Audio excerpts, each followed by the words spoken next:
Yeah, and I'd never been in an open relationship, and had very traditional ideas about relationships, and I just wanted a girlfriend, and we'd be loyal to each other. And then I got with Chloe, and she was just this cool, kind of weird, kind of intense girl. And then we started getting together, and she said, I don't care what you do, by the way. You just go ahead and do it.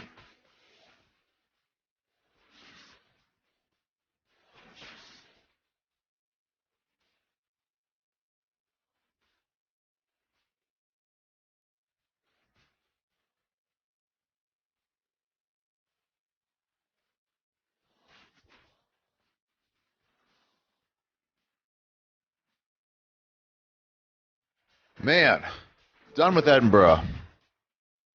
Done with the Fringe Festival. Ari Shaffir has left Scotland. He's now in London. Man, what a fun month. Oh my God, what a fun month. People are like, it's grueling, huh? I don't think so. Maybe it was my 6:30 showtime. I drank a lot. A lot. Before this festival, I had done Coke twice. Now I've done it 5 times.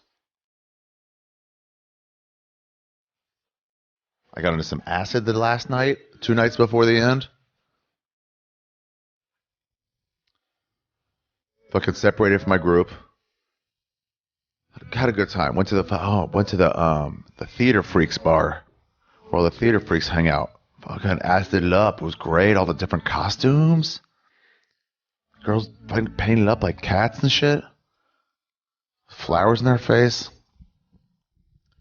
Yeah, theater freaks are fun to look at. And then I left at like 5:30.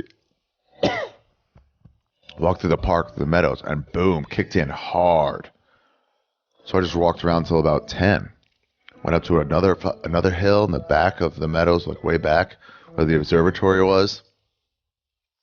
I had this joint in my pocket the whole time, right? This joint in my pocket. And I was like, oh, I want to get up to that mountain. And I did. I got up. And it's time to light the joint.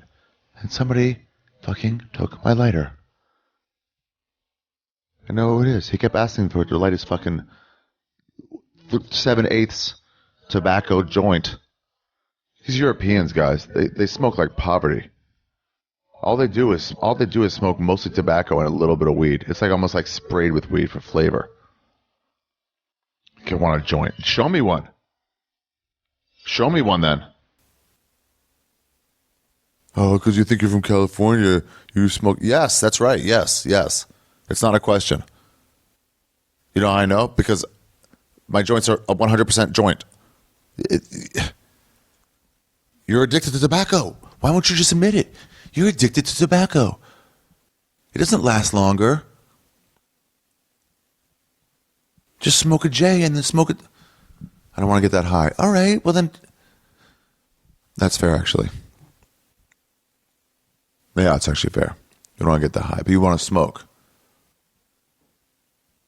No, that's what one-hitters are for. Fucking animals. That's what one-hitters are for. Anyway, great time overall. Fucking wonderful trip. I just realized I'm going to not go on the road next year. So how am I going to go back to Edinburgh? What am I going to do? Maybe I'll just go with this not happening. Just do that. I want to do this other thing. Nah, I'll figure it out. Ladies and gentlemen, welcome to Ari Shaffir Skeptic Tank, episode 275. Okay, today I'm going to talk to my friend Phil Wang. This is in Scotland. We recorded this. You know how I look at different styles of life, and I like to examine stuff. So Phil is in a relationship. He's got his girlfriend, and they're in an open relationship, and they have been for a few years. So I might have covered this before, I might not have, but I like to hear about different versions of these like alternate relationships, alternate lifestyles. And so Phil, came over to my flat in Edinburgh. We talked about it. Funny guy. I saw his show, his sketch show, Daphne. They're funny. They're legitimately funny. I laughed hard a few times. Short sketches too, real short, in and out. You guys UK people. I mean, it's not just comics. It's like everybody.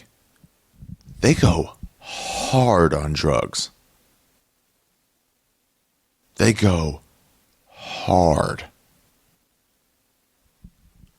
It's like every night. I mean, I know the Fringe Festival is like, everybody finishes, so you're off till fucking 8:30 p.m. the next day. So why not do coke till 5?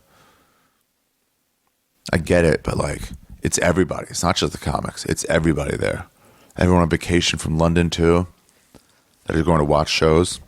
They go hard on drugs.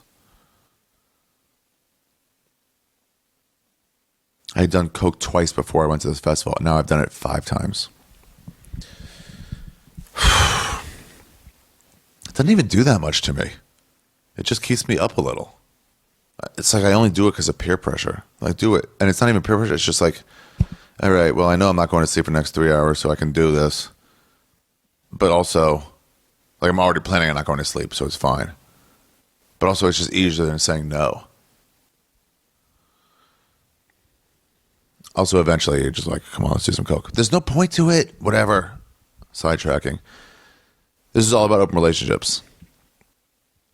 I, for one, enjoy them.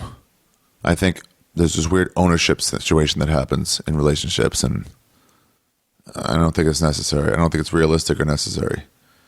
So it's cost me a lot of girlfriends, that aren't into it.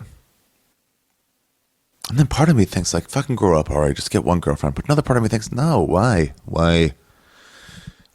Anyway, the Fringe Festival was really good. Saw some really good shows. Had some great shows. I hope you guys understood. The people who came, I hope you understood what I was trying to do. I was trying to show you guys in the UK what American comedy looks like. I think I got through to everybody.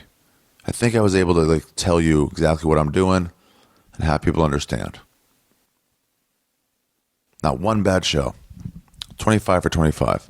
A couple okay ones, but no bad ones. Not a single heckler. Anyway, just all jokes. What's this theme stuff? Anyway, you guys, some quick dates and then we'll start. First of all, check out Phil Wang. If you can get a chance to see Daphne, I don't know how often they play, but for sure see him. I got London this Saturday at the Invisible Dot. There's still tickets left. Friday sold out, but Saturday still some tickets left. Get everything at arithegreat.com. After that, I go straight from here to Oslo on the 5th, and then Reykjavik on the 7th. Let me see if I got all this right. Followed by Bergen, Norway on the 9th, Copenhagen on the 10th, Stockholm, Sweden on the 11th, and then I think starting the 14th or 15th, Tampa, Florida, and then Chicago. And I just added one date. This is the last one. This is then I'm done with September. I added one date. Denver on the 24th or 25th. Whatever the Sunday is. Because they're celebrating the 35th anniversary of the Comedy Works. And I take my first CD there. I love that place. I've been there for a long time. So I want to join in the celebration. But for the people listening, you should know it'll be almost, let's assume all the same bits as you saw in January.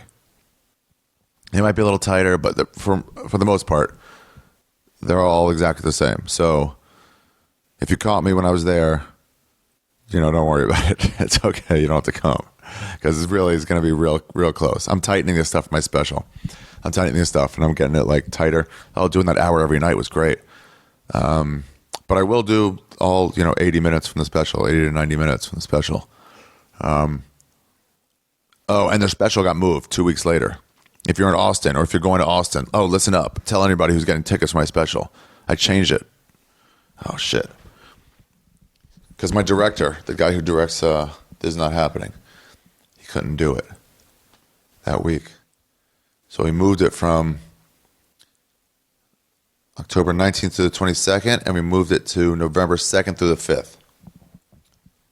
Obviously, the 5th is Guy Fawkes Day. November 2nd through the 5th.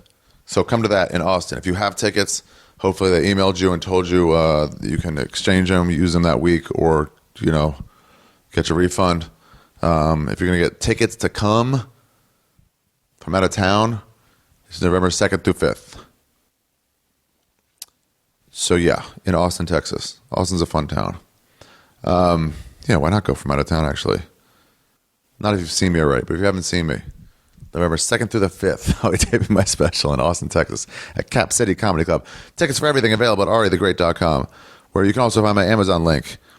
And that's it. So let's start. And guys, try not to judge when you listen to this. Just, guys, Phil is very open. He doesn't try to hide anything. Anything you might say, you might want to get the idea of saying, oh, see, that's not done as well as my monogamous relationship. That might be true, but also listen for the stuff that is better. Get both sides of it. Whatever. Let's start. Ladies and gentlemen, Ari Shaffir Skeptic Tank, episode 275. Open with Phil Wang. Starts now. Oh, and what you're expecting from Wang. Oh, you already heard the teaser. Okay, whatever. Here we go. Oh, listen to this song. Try to get this song out of your head. Oh, it's a good one. I've been humming it over and over and over and over and over again. I couldn't get this podcast up for like a week. I was doing so much fucking booze and coke and acid. I couldn't get to the intro and the fucking equalizing the song, so I had this one song in my head for so long.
Hear about this too.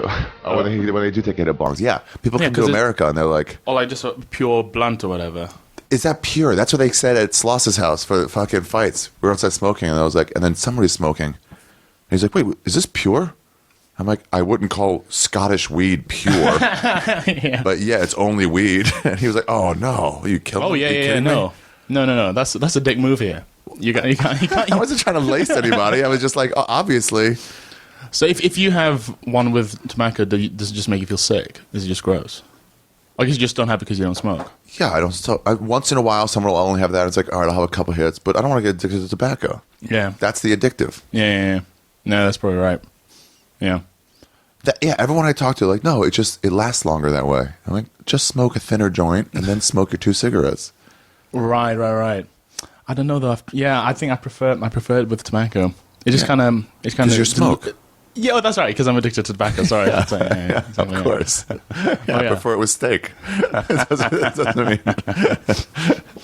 Yeah, it's only a black thing in America. Right, that's so weird. What's that called? A spliff? Spliff, yeah. Right. And blunts are just with a tobacco wrapper, with a cigar wrapper. Oh, okay. But those I like. Those I can have. Those will Okay. get you fucked. What, the tobacco in the paper? Yeah, I think like if you open up a cheap cigar, like cut it down the middle, and then like slide all the tobacco out, fill that up with weed, and then like re-roll it so it's a little thinner. Oh, Lick yeah. it to seal Oh, it. so those are the brown ones. Yeah. Yeah. Okay. Yeah. Okay. Or they just have tobacco rolling papers, like Okay. just unrolled. You don't have to like break up a Yeah, exactly. cigar. Yeah, same. That's what people normally do here. They just use the rolling tobacco and then sprinkle. Yeah, that's okay. I don't know why that's different. I guess it's the same shit, huh? Yeah, pretty much the same. Yeah. Oh, when we a couple of years ago, me and some friends were in a university sketch tour thing. You and Joe probably would have totally railed on us, but we were so we did like a tour of some bits of the States, the East Coast. Really? Yeah, as far Sketch troupe did a tour of the States? yeah. Well, it's our uni group, so it's financed by that, and it's amazing. We did like UCB in New York. Oh, and nice. Went up to With Daphne?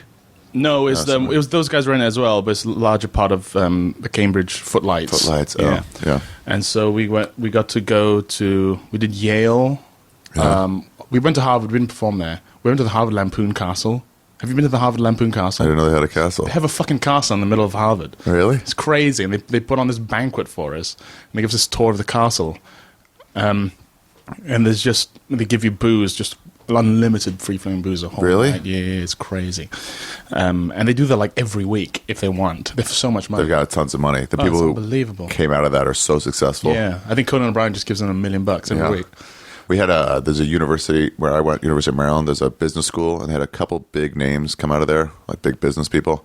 Uh-huh. And the business school is beautiful because all these donors, even the mid-level guys, make like a couple million a year. They're like, yeah, sure, I'll get back. And then the sociology department's right next to it, and it's got like rats and fucking, like the most famous sociologist makes like 18 grand a year. That's so funny. He's like, give me some gum. That's all I can donate. That's like a sociology experiment in flesh. It's the two buildings next to each other. Yeah. And we went to New Haven. I think we were in Connecticut? No, not Connecticut. Sorry, Cambridge. Oh, maybe it was New Haven. I can't freaking remember now. Oh no, it was. Maybe Yale. I can't remember. It's all blur. Yeah. But the guys there just have these vaporizers, the weed vapor For weed, yeah. just pure fucking Yeah, America's a weed country. yeah. It's really not here. No, not really. I wonder why. It's so based in booze culture here. It really is. I think maybe it's the space. I think because you guys have so much space. I think something like weed's a little more enjoyable. You don't want to be closed up. Yeah, but it's big in New York, too. Oh, is it? Although Okay. booze is bigger in New York. Right, yeah. I think booze is a building-y kind of Yeah. drug. Yeah. Booze and MD, you want to be in small Also, you want to be able to spaces. walk right next door to another bar. If this one Yeah. sucks. Yeah, exactly. LA, everything's spread out, so it's like you got to get in a cab. Like weed, you can't be in an intense environment on weed, I guess. No, you guys got to just build up your tolerances, and you can be anywhere you want. It's just a mellow thing. It's not like I'm gonna die. But then we look at how much you guys drink, and we're like, what the hell? You laugh at how Yeah, little oh we yeah, drink. yeah. Yeah, I mean, you're much healthier. Keep in mind though, your shots are such fucking pussy nothing shots. Yeah, that's great. Doug Stanhope has a bit where he's like, the scientist pops up and has a little measuring. Yeah, it's ridiculous. It's ridiculous. When we were in the States, we were like, oh, they're just pouring from the bottle. Yeah. And sometimes they splash a little extra. We couldn't believe They look at you. We thought we'd have to pay extra for because he spilt a bit more. It's crazy. Here, So I exciting. try to be like, no, keep going, overflow. Come on, overflow it a little bit, please. No Yeah. way. It's crazy. I got some Lagavulin from Counting Horse. Some what, Counting sir? House, wherever Finn Taylor is. The Counting House, yeah. Yeah, some whiskey, some Scotch whiskey, and the guy spilled the glass, but some was left in there, and he was like, "Let me get it." I was like, "Please leave whatever's in. Please just leave whatever's in. Give me a little more than one, please." There's such exact pours. Yeah. Why? Well, I mean, it makes I sense. guess it makes sense if you're like having a single malt, like an expensive single malt. It's like, give me some. Yeah. But I mean, if you spill over, that's like another pound because some of this stuff is so expensive. But if something like a bit of Jack Daniels, who gives a shit? Yeah, exactly. Or grouse. Yeah, some like garbage shit. Like, just give me just come on, man. Let me get drunk. Is this what you're famous for, being a prick? You walk away. You're like, wait, you forgot to put any in here. It was like you just coated the bottom. Yeah. Double shots are the norm. Is it? Here, any American comes just like double, obviously a double. Yeah. I guess you guys are more into like having liquor because it's like a separate thing, right? You have your beer shops and your liquor shops, and you have to go to separate ones. Is that right? I don't know. There's some rules where some don't overlap, but some do. Oh, okay. Some you can only do beer and wine. Some bars you can do beer, wine, and liquor. Okay. It's a separate license, but it's like whoever you have to like pay the right people. The king needs his tithe. It's tribute. Yeah, it's tribute. I've been looking for that word for so long. It's one of my favorite words to use, tribute. Yeah. It's such a powerful word. Yeah. Pay me tribute. There's this comic in America who does that. We forgot the word. I heard him say it like 3 or 4 years ago. Monroe Martin or Damien, I forget who it was, but he was talking about women. He's like, pay me tribute. Bring me things. Yeah, those things annoy me. Those shots. And the way they're all already set onto the bottles too, so they just like it's almost like a they just push it up. Oh, the little nipples? That exact amount comes out and fills up again. Yeah, they've like a Pez dispenser. They've thought the stinginess through. Yeah. Whatever. Anyway. It's only for another week. Yeah. Yeah, MDMA is cool, but it is a thing where it's like I do it at a house party though. I don't have to have music. I'll do it at a house party. Right, okay. Well, like just like a line. I guess you just do a line there. That's pretty fun. I mean, you only do like the bombs. How do you do them? You do... Well, you can do... You snort it? You can. Oh, I've never snorted it. It depends on... How do you have it? Either when it was ecstasy, pill form, that's got speed in there. Yeah. Which I'm a fan of. Okay. Yeah, really? Yeah, if I'm going to be dancing and stuff, I like some speed in there. I took speed by accident. Like straight speed? I don't know what the hell it was. It was orange. I thought it was... MD, and I just took a whole lot of it, and I just lay awake in my bed all night in Australia, getting my girlfriend to uncomfortably send me sexy photos, and she obliged, but I could tell from her face she wasn't happy about him, and I just stayed awake until 10 a.m., went downstairs, got a coffee, and then went up and just horrible, fucking horrible. I once took ketamine by accident. That was a bad experience. What was that like? Oh, horrible. Fucking horrible. Because my friend lined it up and he said he was MD, but he's a fucking idiot. He did it on purpose? No. Yeah, well, he didn't know. He thought it was MD because he was all fucked up. So I just took this huge thing of ketamine, and my whole body just shuts down, and you feel just kind of trapped in this flesh shell. And so I couldn't lift my head. And for some reason, I had to end every sentence by prolonging the last syllable. So, I'd be like, what is this? I'd have to prolong it. And I was like to my friend, Ian, where are you? Oh, and I had to whisper everything. Where are you, Ian, please? And then I just sat on the toilet. I remember, I just sat on the toilet, just my head hanging. I just kept saying out loud to myself, no, please. Why? Please, no. And I just got up and just fell on the sofa and crashed. And horrible, really ghastly. But apparently I just didn't do it right. Apparently if you do it right, you have to take it like bit by bit, and you end up with this experience where like it feels like it lasts for days, and you're in this really happy place for days. Oh, really? Yeah, but I've never done it right, so I don't know. My friend did that with mushrooms, where he took 10 grams. 2 was plenty for a first time. Okay. Well, this is the first time? Yeah. And he didn't know, and he was like, I don't like it. And I'm like, dude, that's like drinking a bottle of tequila and saying you don't like alcohol. Oh, yeah. Like, you just did it wrong. What happened to him? He just shut down? He shut down. I don't know. He was just stuck in his place in Amsterdam trying to, like, get out of his hotel. He was like, every time he heard footsteps, he was like, no. It's like not great. You really, that's one of those outdoor ones.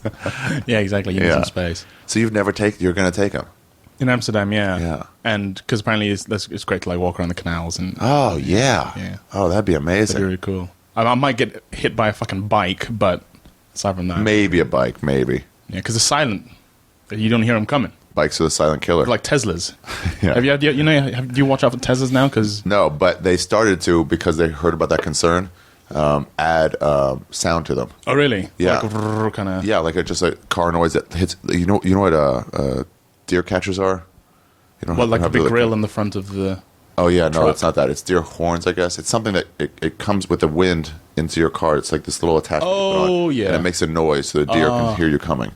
Oh, okay, right. So right, something right. like that, but with electronic. You can like make it sound whatever you want. You can make it sound like a train coming because it's electric, or a cow, like a TIE fighter. Yeah, sure, whatever you want, so people know you're coming, so they don't get hit. Yeah, I haven't been hit by one yet. It's weird when they shut off. When you cross the street, and you see them, and just like I can't even hear that car. Yeah, it's creepy. I want one so bad. Yeah, yeah. Are they being fought against in the UK? No, by who would they? Car companies, the other car companies. No, not really. I guess no, there's been a noticeable backlash, but the infrastructure's not really there. They don't really many charge points or anything yet, so it's still not really kicking off. Yeah, that's what they got to do. The dealers in America, the car dealers, are trying to fight it. They're trying to lobby to not let it go because it put them out of business. Because Tesla only sell from direct order. Yeah. It just tells what you want. We'll send you one. But wouldn't it be the oil companies? Wouldn't they be the big ones? Yeah, but the dealers are like, but you're going around us. Yeah, oil companies too. They killed the electric car in the first place. Yeah. But eventually people will be like, there's internet now. Yeah, exactly. We don't want to go to a dealer and fucking haggle. Yeah. Oh, well. Anyone who tries to protect an industry that's irrelevant just because it puts people out of business. Yeah, it's tricky, isn't it? Like taxis and Uber, I find it tricky because on the one hand, I totally understand. A taxi driver is a tradesman. He's done the exams. He knows. And if I want to get somewhere fast, I'll get a taxi because they know. They know exactly how to get there. Especially in London. Mm-hmm. I mean, they know. They know. I'll go take this street. That's crazy. Yeah, but with Uber, it's just such a convenient service. Yeah. You have replaced a man with a machine because the driver's just the conduit for the machine into your car. And eventually it will be just machine as soon as those. Well, that's what Uber want to do. They're in a race with Google for the self-driving car because they want to get rid of drivers altogether. They just want these machines driving and picking people up. The thing is, too, cab drivers were so bad that it's like you forced this with your shitty customer service. Yeah, exactly. Yeah, refusing to take credit card. Yeah, I had a guy tell me, he's like, no credit card. I'm like, dude, that's all I have. I only have $4 on me. He goes, we'll drive to an ATM. I'm like, I'm already home. I'm not going out now. Yeah. Just to make sure you get paid differently. Give me the fucking machine, man. I see you have it there. Oh, really? Well, he just wouldn't let you do it? No, because they pay a percentage or something. But it's just like, all right, and now they all take it. Now all the cabs like you can just do it. Yeah. Because now Uber, otherwise it wouldn't compete at all. Yeah. I don't know. We don't have the cotton gin just because. Yeah, it's nostalgia versus progress, the internal battle. Yeah. I would love to see no cars. But no drivers. I mean. Oh, no drivers. Yeah. Just get in. You went to Thailand, right? You ever been there? No, I've not been to Thailand. No. Well, there they have like ultimate Uber, where it's just some guy on a moped, like, yeah, I'll take you back. Give me 10 or whatever it is, 50 baht. I'll drive you over to your hotel. Okay. There's no real you don't have to take any tests or anything. Oh yeah. You just get on. No. Do they have any sticker on them that says this? No, they're not. It's just like. It's a guy in a I have a car. Do you want me to drive you? Give me, 10 pounds and I'll fucking drive you. Yeah. It's just that. Oh, right. Yeah. That's people's total free market. Yeah. I saw a girl who was pass out drunk, where they were trying to prop her up with her girlfriend who was less drunk. And they were trying to get the two of them on this back of a moped. And the one in the middle kept falling over. And they were having to prop her back. Thailand. Yeah. They had to put her dead arms over the driver. I mean, the amount of people get fucked up there get on mopeds in that traffic. How many white people get killed? I guess all the time. There must be. You never hear about it. They must get killed all the time. Did you hear about the thing in China where you're not supposed to touch somebody who gets hit by a car? No. Because if you go to help them, that is the legal equivalent of you must have been responsible. Otherwise, you wouldn't have helped. Really? So now you're liable as someone who's responsible. Oh, my God. Yeah, they'll be like, well, if it wasn't you, then what were you doing there? Help. So everybody just goes hands off. That's such a Chinese thing. Yeah. That's such a Chinese thing. My mother's English. Yeah. She tells a story of when she moved over, married my dad in Malaysia, and my dad's Chinese, and they were going. So every year we go, a couple times a year we go to my grandparents' grave, to make offerings and clean it and whatever. And they were just walking over the big drain that separates the road from the graveyard, and there was just this guy in the drain, just face down, his body just bobbing around. What? He's just face down in the drain, dead. Oh. He drowned. And my mum was like, "Oh my god!" And my father's family's like, "Just don't look at it. Just whoa. Keep going. There's nothing. It's just dead guy in the drain. Just keep going." Yeah, man. Oh. You just everyone just keeps out of everyone's business. Just keep to yourself. That's Don't rock the boat. What city was that? So, Kota Kinabalu in Malaysia is where I grew up. Damn. All right. Yeah. Yeah.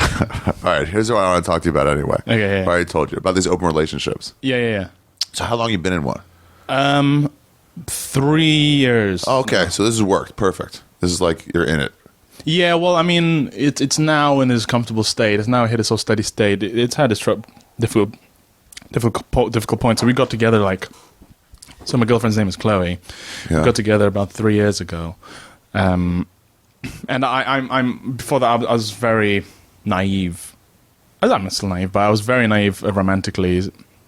Because you were 22. I was 23. Yeah. 23, yeah. That makes sense, though, at that time. And I'd never been in an open relationship, and I had very traditional ideas about relationships, and I just wanted a girlfriend, and we'd be loyal to each other. Then I got with Chloe, and she was just this cool, kind of weird, kind of intense girl. And then we started getting together, and she said, I don't care what you do, by the way. You just go ahead and do it. She said that? Yeah. Wait, how long into it did she say that? Not like one date? No, like a week, like 2 weeks, something. Was it like hot and heavy right away? No, it wasn't. Like the first date, we just went out for a drink, and I thought it hadn't gone very well, so I didn't text her back. And then over the weekend, I ended up playing it cool by accident. Yeah. And then over the weekend, all us nerds. Yeah. The only chance we have is if it's by accident. And then also my after phone went dead. Fuck. Exactly. People were like, "Oh, he's so mysterious." So now I'm trying to affect that same nonchalance, but I can't. So I have to just put my plane on airplane mode if I'm into a girl. Punch him in the face. Like, is this working? Like, no, I don't know how to do it. I thought you liked bad boys. Yeah. So then she texted me over the weekend, and we went for a second date. And then it wasn't until she came visit me in the Edinburgh Fringe of 2013 that we first hooked up, like fully went all the way. You mean like, hold on, let me... So yeah, so like penis and vagina okay, stuff. Cool. Yeah, I'm really into penis and vagina stuff. Yeah. And somewhere in that time, she said, "I don't care what you do." We started like while she was here visiting the French. I think maybe after we started dating properly back in London. Okay. And like going on what you could call dates and hanging out. I will say there's this thing in all relationships, the talk. You guys have the talk in the UK? I don't, not as officially as I think maybe you guys do. Okay. Like, where it's like you've gone a few dates, a few more dates, and then it's like, what are we doing? What are we? Yeah, and you got to be like, hey, so I really like you. Right. Are we boyf girlf? Are we? Right. Like, you don't have that? Well, we're so emotionally repressed here that yeah. We might get really, really drunk together. You have to synchronize the same level of drunkenness to have that level of candor. So if the two of you get that right level of drunk together, then you have the chat. But then you forget it the next day, so there's no point. So how do you know when you're like in a traditional? I was going to say normal. Let's say traditional relationship. How do you know when it's like your boyfriend girlfriend? Just enough time, and you assume. I always thought if we kiss, that's it. Then we are, you know. You're a fucking dork. But like at school, that's kind of how it was because it's very like. Yeah, in school. It's very, this person is going out with this person. You just say that. Oh, Dave's going out with Ellen, and they're going out. So it's kind of actually up to other people. When other people start saying you're together, then I guess we're together now. Yeah. But because I moved over when I was 16, and moved over what? From Malaysia to the UK. Oh, really? 16, yeah. So I grew up in Malaysia. Why don't you have an accent? I do kind of. I mean, this is like the Malaysian accent is kind of like this, but then so combined with the English accent, and I sort of have this sort of transatlantic. And I grew up watching American television, so a lot of English people think I'm American. They say, "Which part of America are you from?"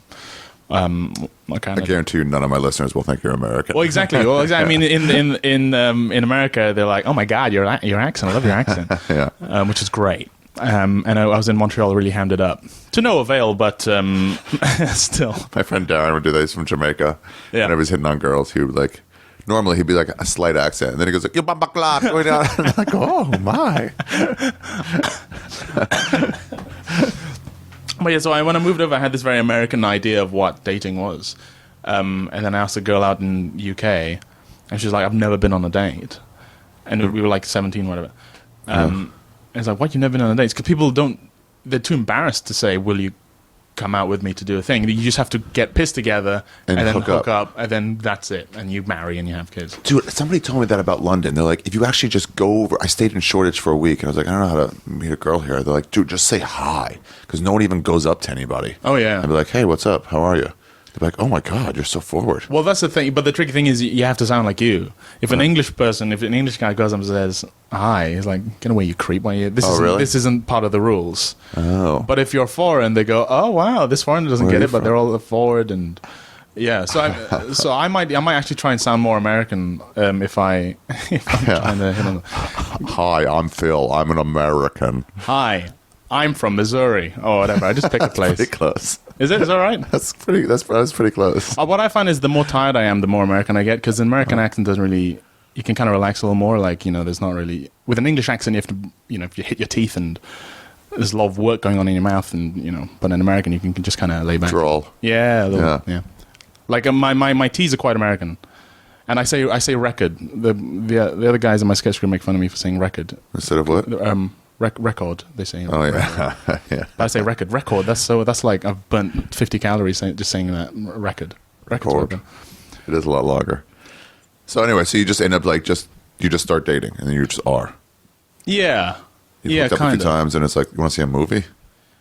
Even that's like a bit odd. Really? Yeah, I think it's changing now because of I think everyone's kind of becoming. I think the millennial generation is becoming this sort of single, rather unified culture because of the internet. So yeah. And just shared cultural experiences across, at least English-speaking countries. So I think the UK, my generation is becoming a little more American and just more global. So yeah, we share everything. So it doesn't matter if someone's saying something in Leeds or in Missouri. Yeah. you have the same access to it. Yeah, if you're in London. So we have the shared experience, and so I think people are now more into that. And Tinder and stuff is, people are more into the idea of dating. Dating apps, yeah. I have this theory that there's going to be no more accents in however long, 50 or 100 years. Yeah, everyone's going to be beige and talk like that. Yeah. Yeah. Yeah, so the dating thing was kind of fucked.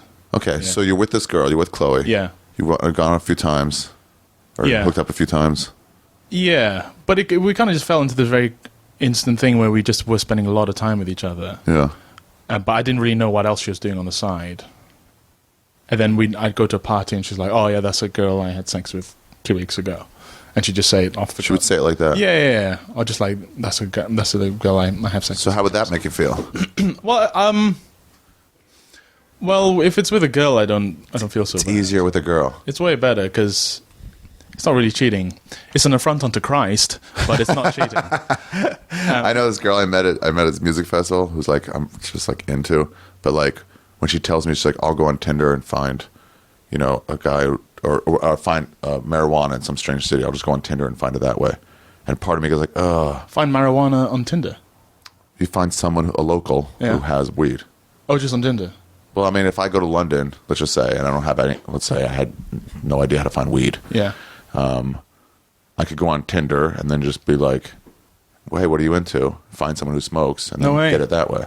That's a great idea. Yeah, I wouldn't have thought of it either. But anyway, then when they say like, yeah, you just get a girl, you're like, oh, then whatever like small jealousy level just like drops. Yeah. Also, I guess just from a primitive point of view, you don't have that threat. You don't feel the same threat. Yeah, what is that? Well, I mean, she can't impregnate her. Oh. I don't have to scoop her semen out of my girlfriend with my. That's why we have the head at the end of our penis to scoop out the other guy's cum. Plungers. Yeah. So I don't have to do that if it's a girl. So I guess I don't feel the same worry. Yeah, you guys don't have like a mandingo complex there in What's that? the UK. That black men.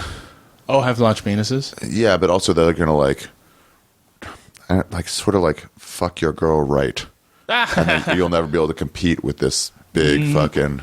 Well, there isn't an African British culture like there is an African American culture. Well, it's not as big. It's not as But I'm saying it bears out of that, and then it comes to just any other man. Who's Sorry? like it goes from that to just any man, any like buff. Like if who's the guy married to Posh Spice? David Beckham. Yeah, David Beckham, some beautiful rich man would fuck your woman. Yeah. Then it's like, oh well, she won't like me anymore. He's better than me, either sexually or otherwise. So are you saying, does that apply to me as a general? Yeah, do they have that sort of concept of like? I mean, I guess they do.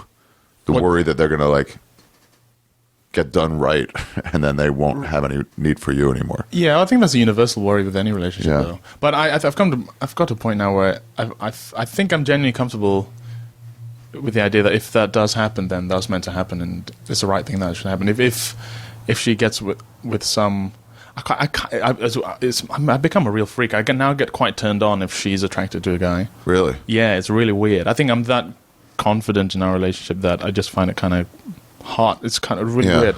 And I like thinking about her having sex with other guys. I don't know why. You do? Yeah, I used to feel really weird about it, but now I kind of like the idea. I don't know what it is. But yeah. Well, because I was in an open relationship too for about 4 years. Oh yeah. Yeah. Okay. Yeah. Cool. Yeah. How did you find it? Pretty great, but there were times where she would come home from another guy, and I was like, "Let's get in the shower together." Just like I'm just turned on by the idea. You would say that. You'd be like, "Let's get in the shower." Yeah, one time it was like, she went to get in the shower, and then I went and followed her, and we just like did it in the shower. Also, even when you guys are like living in the same city, were you living together? And the rules still applied. You could go out and. Well, we had. Well, let's talk about rules. Sure. So I'm guessing your rule there is you can't bring other people back to your place. Right. Okay. Yeah. That's sort of pretty clear rule. Yeah, where this has to be sort of a safe environment. Sure. That's nice. Because there is still that sort of jealousy of like, well, I know you've trusted this decision you made, but that's not who I would trust to just be around my stuff. You know what I mean? Yeah. I brought women home back that it's like, I will watch them and make sure they get to the door, and not just like, "I'll see you later," where it's like, "You might steal something from me." Yeah. And that's just me. You know what I mean? So now if I have a woman who doesn't get the benefit of getting to hook up with this girl, only the negative of some fucking degenerate in my house, you know what I mean? Then it's like that's almost not a fair. So one of the mistakes we made was not setting out clear rules. Did you do that at the beginning? We set up some, but then here's my thing. Once you set up rules, it almost feels like it's cheating if you don't go by the rules only because you set up it as a rule and not because that's what you actually want, but just because like, well, that's what we said. Yeah. You know, if we said like, I don't know, nobody over 6'5", right, and then they had someone 6'5.5", it's like, well, you cheat, but it's like, I didn't really care. Guess after a point it starts to become sort of counterproductive. Like, what was the point of? So you almost have to revisit the rules. Yeah. And be like, hold on, let's like, and I didn't do that, but like, let's think actually what really is important, what's really not.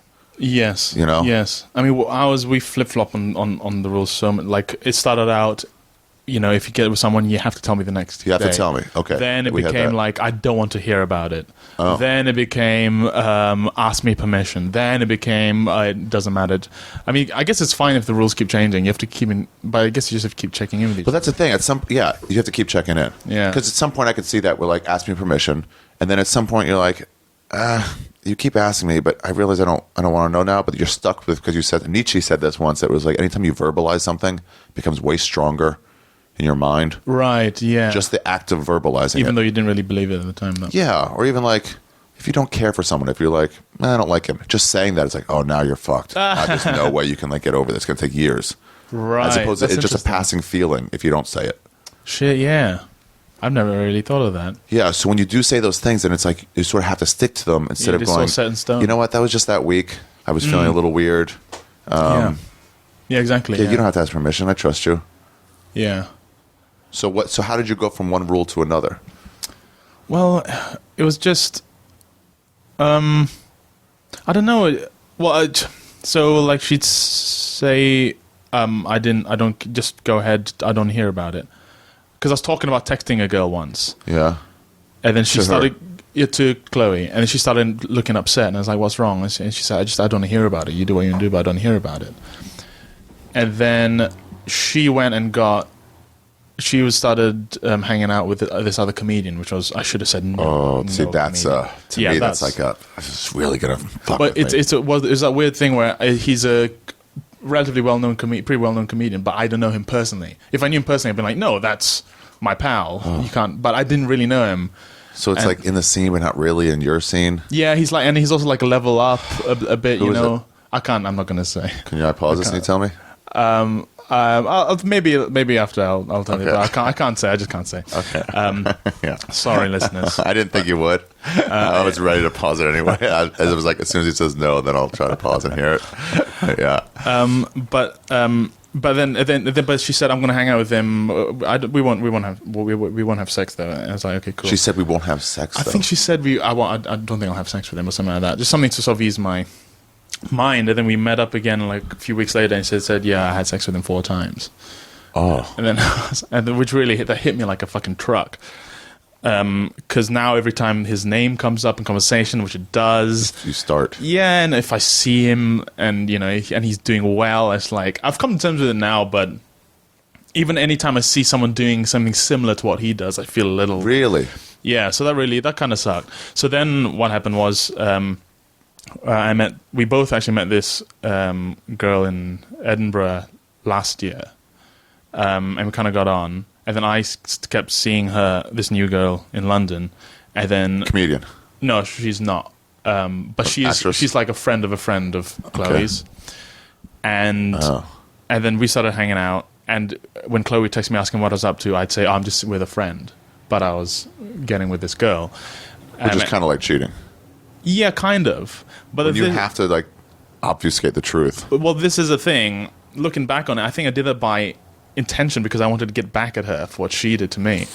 So if I'd gone, I'm seeing this girl tonight, she probably would have been like, oh, kind of cool. And I think I knew that. But I wanted to hurt her. I wanted to. So then I sort of leaked to her that I'd done this, and then she got upset, and I felt kind of good about it, which is kind of weird. And Relationships are weird, man. yeah. All relationships are weird. This back and forth, and it's like It's just 2 monkeys in suits trying to do their best. Yeah. Trying to juggle everything. yeah. But I think I've come to terms with that now. And like, so this fringe, I had sex with another girl the night before Chloe came to visit. The night before. Yeah. And then I picked Chloe up at the train station, gone on a taxi, and I just told her there. And she was like, oh, great, cool, nice. There was no like, you couldn't wait one more day till I got here? No, not at all. No, she's just like... Because you're comfortable. She's like, when can I meet her? She wants to meet her and stuff. Because she thinks she's cool. Yeah, the one that in the scene is always tough. That's where I was like, come on. I was like, don't hook up with my comedian friends. Yeah, I think that's a pretty clear... Now, do you think that is... I try to like... When I was doing this, I was trying to like be realistic with myself and be like unemotional and be like, okay, let's put aside what I'm feeling and be like, is this fair? I'll try to like reverse the roles and be like, would I expect her to be upset if I'd done similar? Or am I just being a fucking monkey? Wait, and can I get over this? When are you asking Like yourself this? at all moments, it's like if it's like I want to hook up with a comedian, you don't know him, he's a fucking London comic. Let's She say says this. no, yeah. Let's just Okay, for yeah. instance, I don't know the London scene, especially back then. Yeah. And I would be like, oh no, that doesn't feel right. I would have to stop then a day later or something like that. We're not right in the motion, right in front of her, and be like, no, hold on. Is that something I can't get over, or is that just something that will be difficult to get over? Right, yeah. Like I know a lot of guys, you probably do too, who go, well, I could never do that. Yeah, Open yeah. relationship. I could never have my girl hooking up with somebody else. Yeah. And I want to tell them like, yes, you could. Yeah. You just have to do it, and then you could. I think I was lucky in that she's bisexual. That's kind of like an easy way in. If she was just getting with other guys, I think I would find that much harder. Yeah. Now I'm at the point where if she gets with another guy, I don't. It's not as a little harder, but I can get over it as long as she's safe. I don't want to be. Do you have that rule? What rule? Condoms? Condom? How do you say it? Condoms. Condoms. I like the way British people say those. Condoms? Is that how you say Condom, condoms? yeah. Condoms. Condoms sounds so unsexy. Condoms. When a girl goes, get a condom, I'm like, first of all, disappointing. Second of all, very cute the way you say it. Well, I really hate them, so I don't. You don't use them? No. And so she's okay with that? Or she's like, Yeah. be smart? No, she once said, if they are as skanky as me or skankier, wear a condom. Anyone less skanky than me, you're right. Dude, this guy, Mike, at the Comedy Store in LA, he hooked up with some girl and took her back to the hotel next door where she was staying and had sex. They met that night, had sex that night. And I was like, Connor goes, no. I'm like, Mike, that's the type of person you should wear a condom with. Oh, yeah. The type of person who just meets you like, oh, and an hour later you're fucking. Like, they're not safe. Yeah. You know? Shit. Oh, God, gross. Yeah, unless you go on like a 2-hour journey for condoms and can't find them, then it's like, all right, well, she's been trying. That maybe she is safe. But like, yeah, there's certain types where you're like, yeah, I should have done it with that one. Oh, yeah. Make a judgment call. But I think I don't even ask girls like that back. If a girl has an instant interest in me, I'm like, you're crazy. I think that's more to do with my self-esteem than anything else. Yeah. Yeah, my thing is, I don't want to get a disease. Oh, yeah. So, like, I'll be smart for me. My thing is pregnancy. That's the worst disease. It's a bad one. It's uncurable. Or quickly curable, not curable at all. Yeah, the actual diseases I hardly ever think of. I don't know. I feel like it's not as big a problem. In my generation, especially the millennials are actually sexually far less active than previous generations. So there's Really? Yeah. Really? Yeah. By quite a bit, I think. So there's probably less stuff going around. Oh. And I've always kept pretty healthy, and I, get checked and stuff. You just pull out. For a while, that's what we did because my gal was off the pill. She had a coil for a bit. Now she's on the pill. Coil. Well, yeah. But yeah. No, I mean with other girls. You know what? Did you just blast away inside other girls? Are you crazy? No. I do. I do pull out. If they don't have a thing, then I do. But I was like, Jesus Christ! All right, you ask like, what's your story? But you know what? For me, intercourse is actually quite a rare thing for me to actually want to do. Really? Yeah, I have to. It makes me sound quite. I don't know what, but I have to really be into someone like intellectually as well as physically in order to do that. To get it. Yeah. I don't know. Because I think you are running some risks, and the risks have to be worth it. Yeah. So when you break a rule with Chloe, or when she breaks a rule, how do you handle it? Or like, give me some examples of how you have, if you have. We just kind of talk it through. Like when I did this, when I had this sort of fling with this girl without telling her, we just kind of talked it through. Yeah. And I had to give her all the details of what happened, how many times we did it, and everything, and all the details. Yeah. I want to hear everything. It's kind of like, when like a father catches his son with a cigarette, it's to smoke the whole pack. Yeah. Kind of like that. Go through the whole thing, unhear everything. And then we probably lay down some new rules, and then we make up, and then we move on. I guess you decide it's like, well, do I no longer want to be with you? I'm mad, but do I no longer want to be with you, or do I still want to be with you and be mad? And you know what? Each time something like that happens, we end up stronger. Together. Because you work through something? Yeah, and we realize this is strong enough to take this on. And then I guess next time we see, is it strong enough to take this on? And we just kind of push a relationship to a breaking point, and it just gets stronger each time. I mean, like when we first started getting together, I realize now, if we weren't in an open relationship, I would have broken up with her like... Why? 2 months. She was so mean to me. She used to be really horrible to me when we got together, and that's what I like. I'm really attracted to women who are just really mean, like mean dark-haired ladies. I you got a problem, huh? Oh, mean dark-haired ladies. Oh yeah, mean brunettes. I fucking love mean brunettes. If you're blonde and nice, I'll give you time of day, but I'm not like whatever. But I like a mean brunette. If she's hard to get attention, I'll get the attention of, or to get with, or to talk. Oh, I love that. So I was really attracted to that, but she just took it to the next limit. She say super mean, super mean, to the point where I was like, for your own sense of self-respect, you have to leave this girl. But I think it's because I didn't feel restricted in that relationship that I felt like I could keep trying, and eventually we have this. And now we have this really strong relationship with each other. People asked me when I was doing it. It's been a while since I've been in a relationship since then. Yeah, I've been in a few open relationships, I guess. But women especially will ask, like, aren't you afraid of falling in love with somebody else? And or that she'll fall in love with somebody else. And I go, well, that just happens in normal relationships. Exactly. You start dating your secretary, and then you leave your wife over it. Yeah. Yeah, it's just worse. What does this have to I've said it's even better because in those classic relationships, you start to have these feelings for a coworker, and you're like, okay, we gotta do, and then you like hook up maybe, and then you leave your wife. You have to leave her, for this person, and then 4 months later, you realize, oh, that was just a hot and heavy new thing, and it doesn't last as you're living together with them, and it's like, I wish I hadn't dumped the wife, but you have to, you did, stuck, But if it's an open thing, you're like, well, I can explore this. It's fun for 3 weeks. It's fun for a month. Then it becomes less fun, and then I'm done with it, and I haven't given up the thing I have. Yeah. Exactly. I can't. I don't think I can go back to a traditional relationship now. You don't think so? I feel like I can see through the matrix now, and I can't plug back in. But I think for me, the real challenge would be how to have a family with it. I don't know how that'll work. Because, I think we'll probably end up. Just by necessity of having to look after children, we'll have to. Sure, will sex drive will go down.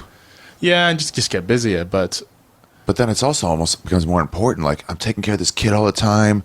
We got two kids, let's say, and we're fucking working, coming home, and it's like, I need a fucking sex vacation. You know what I mean? I need once every 2 months to just get out there and get laid. Yeah. Sleep out and then come back and be like refreshed. Yeah, maybe. But do you go on the road? Well, because the UK is so small, we don't go on the road like you guys do. We can go to a town that's considered very far away and get back to London in the same night. Take the train right back. We drive. I've done York in one night. That's a 4-hour drive each way. That's considered really far. That's pretty far. And so they don't put you up in a hotel if you go to York from London? It depends on the promoter, but very, very few people will. The guy who runs York gigs really cool. He'll actually put you up in his house, but well, you can't bring a girl back to some guy's house. Yeah. But no, we don't have the touring culture like you guys do. We don't have the space for it. But I just did a small tour of Asia. Did Hong Kong, Singapore, Kuala Lumpur, and Penang. Okay. And so there, I got on Tinder and just talked to locals. And then it was great in Hong Kong. I met this girl, and she just took me out, showed me a couple of places. We didn't hook up because she had a friend with her, and it got a bit weird, but whatever. But I felt, because of the relationship, I felt completely free to do that, and I got to see a side of HongOng I never would have seen if I hadn't. Because it's tough to do that with a guy. It's tough to just with a dude, not a gay dude. I'm just saying, a guy. But that you'd met, and it's I want to take you to this place, and it's like, I don't know, Like you and I have known each other now for, I guess, a little over a year. We would be getting to the place where we could be like, hey, let's hang out for fucking 2 days together. Yeah. Alone. Yeah. Yeah, but you would need the possibility of sex. That's to weird, be able to do that. To have a good friendly relationship, you need overhanging. Yeah, that sword maybe of Damocles of sex. Sword of Damocles of sex. Yeah, exactly. Sword of Dickocles. I don't know. Dick of sex, whatever. And that was really cool. And you just get to chat to and never even hooked up, never even kissed or anything? Me. With the Hong Kong girl? No, it didn't really work out. Just because, she came to the show with a friend, and then we went to a cool little jazz club, and then I'm very hard at sealing. I'm very bad at sealing the deal at the end of it. I never, especially if there's she's got a friend with her, and I don't know. I don't want to make anyone feel uncomfortable. So if it's any consolation to you, Eddie Van Halen. Diamond David Lee Roth from the band Van Halen. Oh yeah. He's had sex with hundreds and hundreds, if not thousands, of women. And he said the only thing he's never figured out is how to get rid of the friend. Right, really? Yeah. Yeah. So that's if there's a friend there, I'm done. Yeah, it's and honestly, at this point, they bring a friend because they don't want to hook up. Right. If they want to, they tell a friend hey, beat it, I'm good now. Yeah, but I mean, especially when traveling around, there's so many cultural differences. You don't know what's acceptable in the UK, what's acceptable in Hong Kong. Sure. So it's just hard. A friend told me this recently. She's an American girl, actually. She's a comic here. Lauren O'Brien, do you know her? I've never met her. She's from Georgia originally, but she's now based in London. Yeah. She does really funny stand-up and character stuff.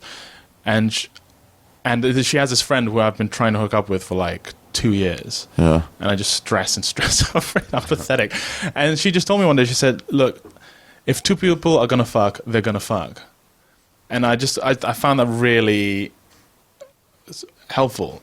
Just stop worrying about it. And I thought, and when I think about it, all the best relationships, all the best hookups I've ever had, they've never come difficult. They've always come easy. Right. nothing I've ever strained and yearned for has been like good.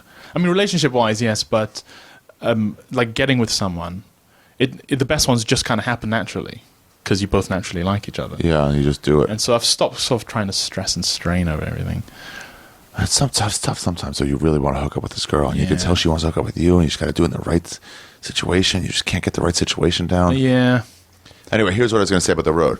So you go on the road. You're like apart from your woman for a while. And it's almost like this doesn't affect her in any way. I'm gone regardless. Yeah. It just feels like, I don't know, let me fucking relax, do something or not do something. Yeah. Come back to you refreshed, maybe some new moves. Yeah. And just like, because, okay, let's say you were in a traditional relationship with Chloe. You go to Hong Kong, you met some girl. I Yeah. guess you wouldn't have met her on Tinder. But let's say you ran into that girl. And she's like, hey, I'd like to take you to some sights after a show. Yeah. Let's say she had just been to the show. And then you go, you seem cool, but I shouldn't do this because I'm with somebody right now. To me, I would start to resent the person I'm with for not letting me have this fun experience. Right, And yeah. it didn't even end up being sex. Yeah. Just the possibility of it, to have to Yeah. say no to something that probably won't turn out, Exactly. Yeah. is like, fuck, why are you holding me back? Yeah. Yeah, exactly. Yeah, you just it's just quite repressive. You just end up bottling everything, and then you Yeah. take it out. You take it out on your partner, Yeah. and you start to resent the partner for the time the youth, especially when you're young. You know, when we're in our 20s still, Yeah. and it seems that we're an absolute waste if we're not still sort of getting to know people and experimenting and figuring out what we like and who we like and how we interact with people and getting all these new perspectives. And exactly as you say, the pursuit of sex often doesn't lead to sex, but leads to so much other cool stuff. Yeah.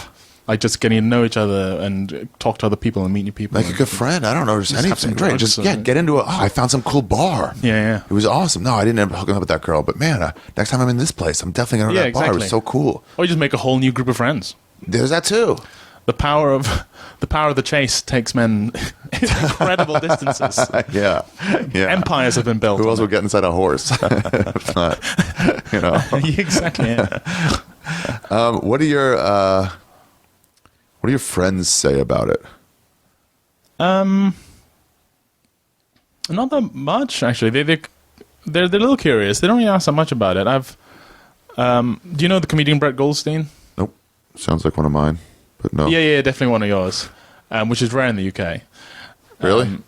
Yeah. Not a lot of Jewish comics? No, really, not many. Surprisingly, Yeah. and there just aren't as busy many Jewish banking. people. But he's In London? huh? In London? Jewish people. Yeah.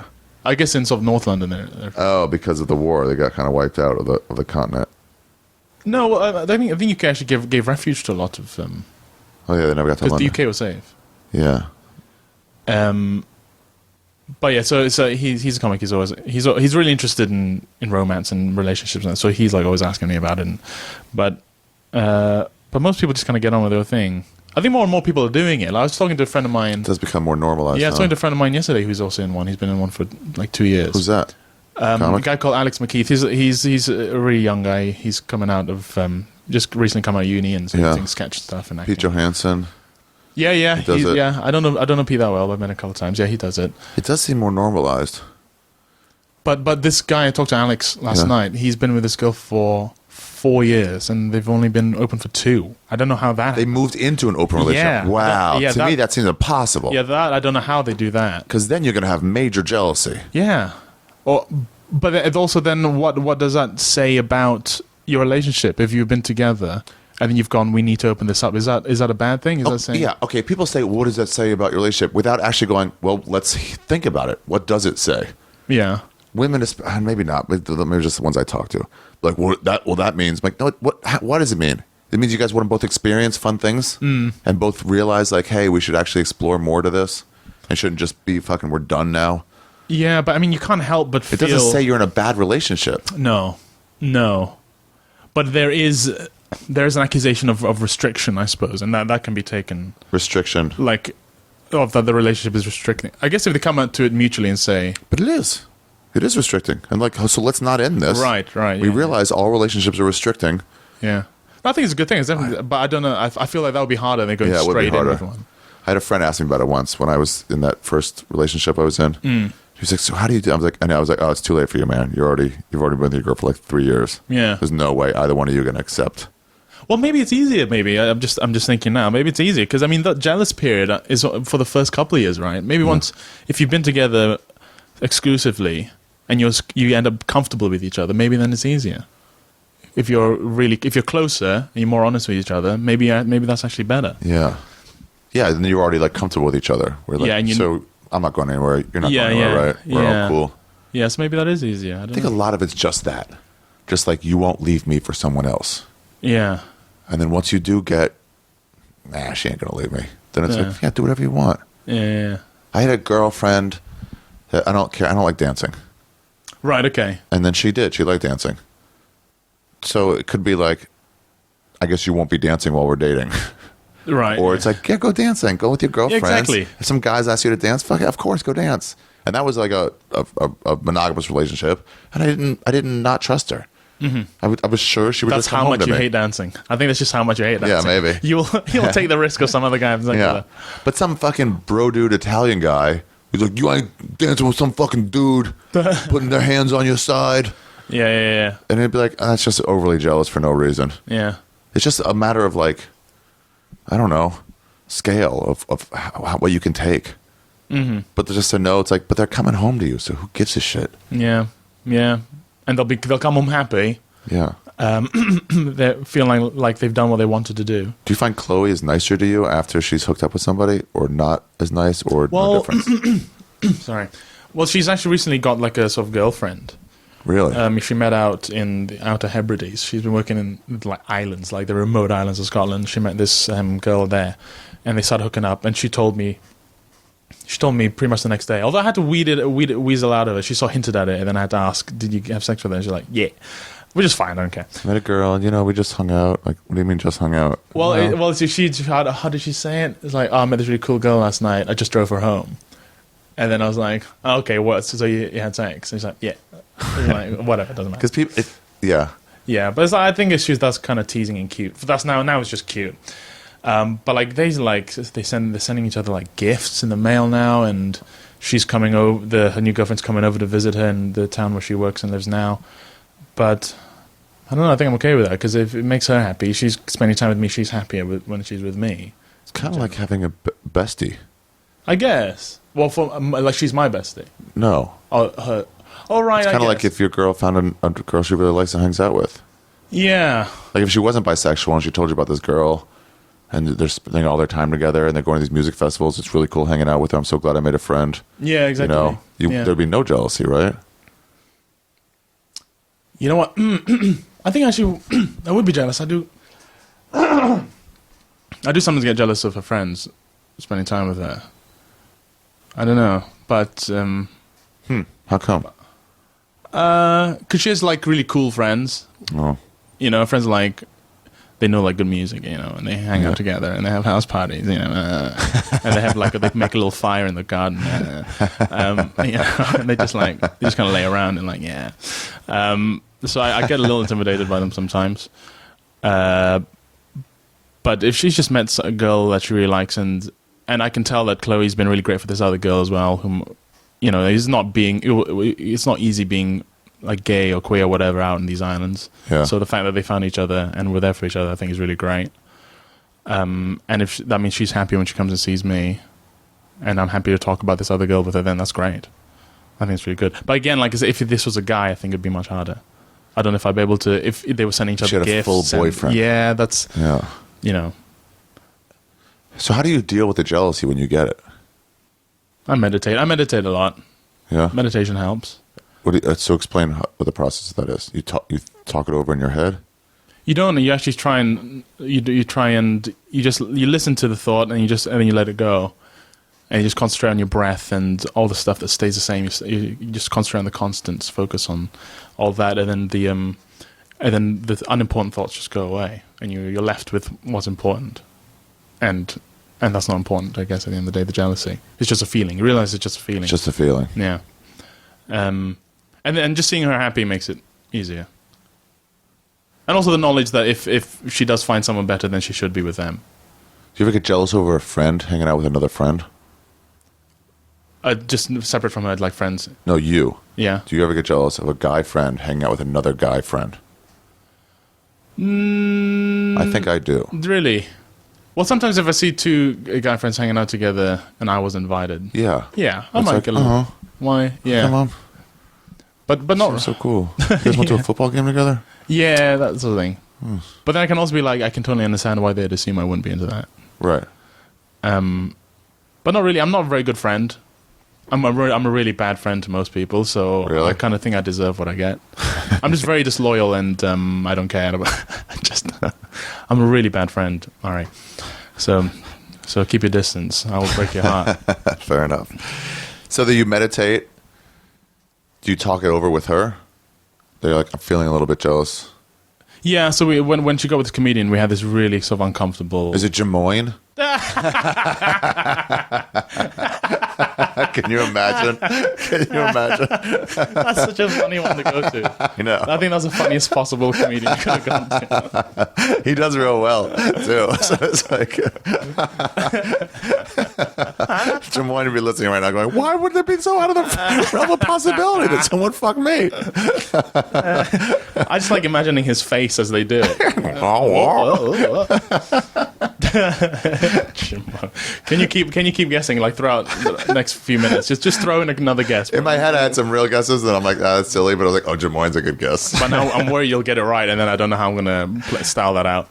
Dude, I called my friend on something once that he was dating my other friend's ex, and so like you're dating Joe's ex, let's say, but you didn't know that I knew about it. Oh yeah. And so then, that's not how it is. Yeah, so Joe would ask me, whatever it is, your friend is dating somebody. So I was like, hey, is Jeff still dating that girl? I just sprung it on him, my friend, and he just goes, what? It's like he didn't have time to lie or prepare a lie. Yeah. It's out of the blue. It's the best. I'm a shitty liar. Are you a good liar? Can you lie? Pretty good, yeah. I'm fucking terrible. I'm so bad at it. I hate lying. I'm really bad at it. Really? I kind of like it, especially when there's no stakes. Just to convince people I don't like tomatoes. Anything. But like to cover your ass over something serious. Sure, can you do lie. that? I've been doing that since I was 4th grade. Really? Yeah. When you're a bad student. You got a good poker face though. I think you've got a very calm face. I'm good at compartmentalizing. Yeah. So I really just imagine this other thing as I'm in my own place. Right. Well, that's very meditative. So you're just observing the situation. Yeah. From the outside, yeah, that's good. That's great. I'm envious of that. It's got me out of a lot of trouble. With police too. Police. Whenever I have drugs on me and I have to like act like I don't, I'm pretty good at it. What do they find them? I have been found before. Once ended up customs in Australia. Oh shit, that's not a good one. Fucking going after my bag. You try to fly stuff into Australia? I didn't think about it. Yeah, man. But yeah. I get so panicky about when I get in an airport. I'm like, oh my God, I never do. I'm like, because I don't really do much at all. But I'm like, this is the one time, isn't it? This is the one time I have it. I take stuff with me, but I was landing in Shanghai. I went through my bag like 10 times. It was like, what am I missing here? What am I missing? Because I need it for the plane. It's too long a flight. But when I landed, I'm like, I'm not taking any of this in. Like, double check every pocket. And then whatever I find, either throw it in the trash can or eat it. And then, now let's go. But by the way, Shanghai would have been so easy to smuggle shit into. Oh, yeah, it's pretty There's lax. no process. Look at the customs. Yeah, no dogs, barely any guards. Yeah. I guess just the threat of death is enough. Dogs are quite rare outside of the States, I think. We don't, like, the airports... Oh, no, London. London has right? a bunch. London has a bunch, yeah, because it's so busy. I threw something out. I got flown there once for some, like, shoot for Viacom, just like The Kingsman. Remember that movie? Oh, yeah. Yeah, so were you in that? No, I wasn't in it, but they asked a few people to, like, come do, like, spy training school and make, like, a short video. Sure. So, all right, I'll go with cool. you. And so the producer was on the plane. We were getting off. I met him there as we were getting off. He's like, oh, hi, I'm so-and-so. I was like, cool. And we talked about marijuana. He goes, you're not bringing anything in, are you? I'm like, no. And I was. And he goes, because we're shooting tomorrow, and I can't have you. Like, don't. Like, and I was like, yeah, okay, man. And then I I went and threw it out before I went through the customs. Oh, shit. Okay. Could have made it through, though. And it was fine. Yeah, it's fine. Yeah. But it's always the one time you chance it that, you know. Yeah. So anyway, what were we talking about with this? Honesty, lying. Well, this is tricky because Chloe's a very good liar and I'm a terrible liar. So really? I'm never entirely sure. Oh, about guessing who the guy is. Can I press pause and guess? Can I give you 3 guesses? Okay, you can have 3 guesses. I'll pause it. So if you get it right, you can't tell anyone. Oh no, I won't tell anyone. Okay. Oh, I'm good at keeping secrets. Okay, sure. We got a week. We got a week to figure it out. We got a week. Damn it. We got a week to figure it out. That's the thing about Judaism. They say They say it's all the stereotypes about cheap and stuff. Yeah. And I don't agree with that, but we're nosy. We need to know gossip. We need to know it. For sure. You have a strong sense of community. That's all that is. Right? Jews. Oh, yeah. Yeah. It's just about having a tight community. That's all gossip's about. Yeah. All right, I've got some question for you. Okay. How jealous does she get? I the thing is, when I tell her about something, she does a weird face that I don't see her do any other time than when I tell her I've got with someone. She'll do this kind of slightly shocked face, like she's been caught off guard, and then she'll say, "Oh yeah, cool," and it doesn't sound completely right, but then she talks more and more about it, and she becomes cooler and cooler with it. Wow. But she always gets caught a little... I love that. Just a little nick. Yeah. It's really addictive. But I think I'd probably do the same thing too. We just like, you weren't prepared for this conversation today, and so you just have to kind of reset. It's almost like you got to tell somebody, like, or almost over email or text, like, "Hey, I hooked up with somebody. I'd like to talk to you about it. I'm in the other room. Come in when you're ready to hear about it." Or something like that. Right. So, you know, I mean, to give them a chance. It's almost like to catch them off guard completely. It's not fair. You don't get your bearings again. Yeah, that's true. You know? Yeah. There's this movie. I forget what one of those. David Byrne. Who was the filmmaker? David Lynch? Byrne. No, something Byrne. And he got a part in Saving Private Ryan, but he was like a filmmaker from Eli America. Roth? No, Irish. I think Byrne was his last name. Oh, I don't know. Anyway, so he made a bunch of movies about the Boston experience and just like degenerates. And one of them was like he left town to make something of himself, came back to his town as a failure. 3 years later, left a girl there, some hot actress, I forget her name. And anyway, so now he's like trying to get back with her. But this is the movie. Yeah. She's giving him a hard time. She's making him work for it. Yeah. And in the meantime, he's like, I still want you, but like, it's been 4 or 5 years, whatever it is, 3 years. But he showed up at the bar with another girl because this girl's the one he likes is saying no. So it's been a month, it's on a date. And so now she's like with her friends talking and she's smiling, laughing, and they look up over her shoulder and sees the guy with a girl. So they're like, oh shit. And she turns around. It's a super close up. I don't know if I've ever seen a better acting. And she's got this smile. She's like, what are you guys looking at with the smile? Sees it. And the smile just goes down like a quarter of an inch. Yeah. And then right back up. And she's like, no, smile. Yeah, Make sure to smile. Yeah, exactly. That's very much it. Yeah. Yeah. You can see the moment Chloe's trying to, she's thinking about it and then decides how she feels about it. Yeah. That's really interesting to see because I hardly ever really sort of catch her off guard. And then when she tells me, she looks at me and I make up my mind. She maintains eye contact though. I have to look away. Really? She's like you. She actually said this about you. What? That you're very good at eye contact. I just met her once. Yeah, but she gets a good read on people. I think she said, she said, yeah, I'm sure he looks like he takes a lot of mushrooms because he makes good eye contact. Dude, I'm so excited for you to take mushrooms. Yeah, I'm going to be looking at everyone in the eye. With Chloe, you're going to take them. Yeah, Perfect. You guys are so good together at this point. Oh yeah, I mean every time. You have to do it with somebody you really know and like. Oh yeah, every time I've done drugs with someone who doesn't know how to do it, it's not been good. And she's done it. Yeah. Just chill out. Can I just tell you this before you do them? Yeah. The couple things to know. But nothing bad ever happens to anyone on mushrooms. Okay. It's only movie shit. Because I'm always scared with hallucinogenics. I'm scared of just like going to peel my own skin off. You're not going to. Okay. That just doesn't happen.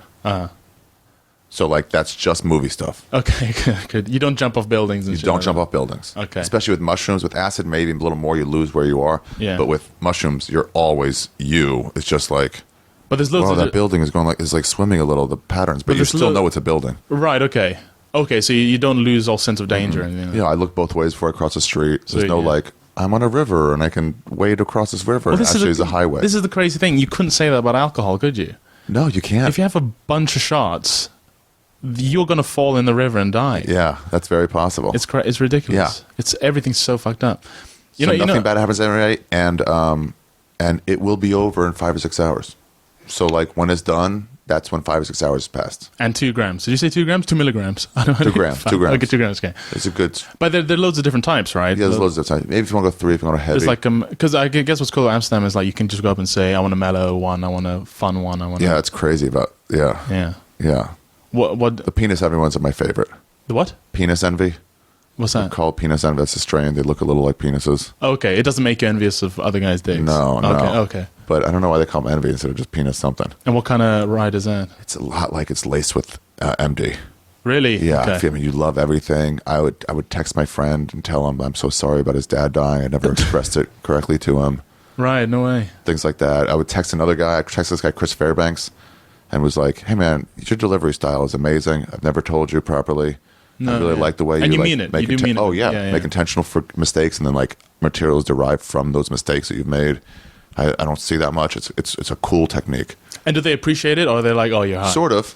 And sometimes, like my friend Joe Rogan will be like, "What were you on yesterday?" And he texts me that. He knows me by now, you know. But other people, it just feels real. And I would also tell you this: just don't bring your cell phone with you. So I don't do all that kind of shit. Yeah. Right. And also, just so you're present. And also, it takes you away from it. Oh yeah. You Same know? thing happens with MD. Like I was on my phone, close. Like just take your phone away. Just Take it, just turn it off. Yeah. But if somebody's gonna text you, you don't need it. There's nothing you need. Even if you get lost, you don't need it. That's Yeah. part of the trip. Yeah. Bring a coat. Does it keep you awake? Yeah. Right. Okay. Yeah. Yeah, you'll be awake for the 6 hours you're on it, and Oh, then you'll shit, be worn okay. out. And also at the very end, at the very, very end, like when you're both like done and going to sleep, jerk off or have sex. Is it good? Oh, it feels so good. Yeah, I'm sure. Yeah. Oh, It doesn't kill your boner like MD.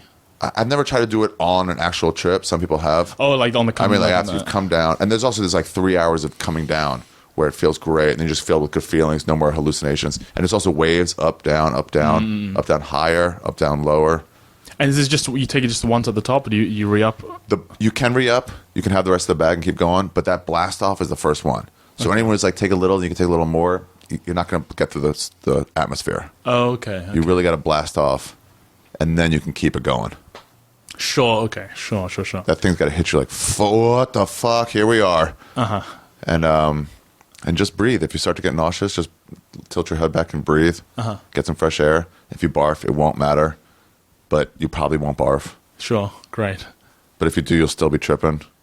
Unless you Okay. barf as you're eating them, just a taste or something. Minute, yeah. And then you're like, you got to lick that up, man. Oh, you got to shit. get those But- mushrooms out of there. But at least it looks pretty. Yeah, yeah.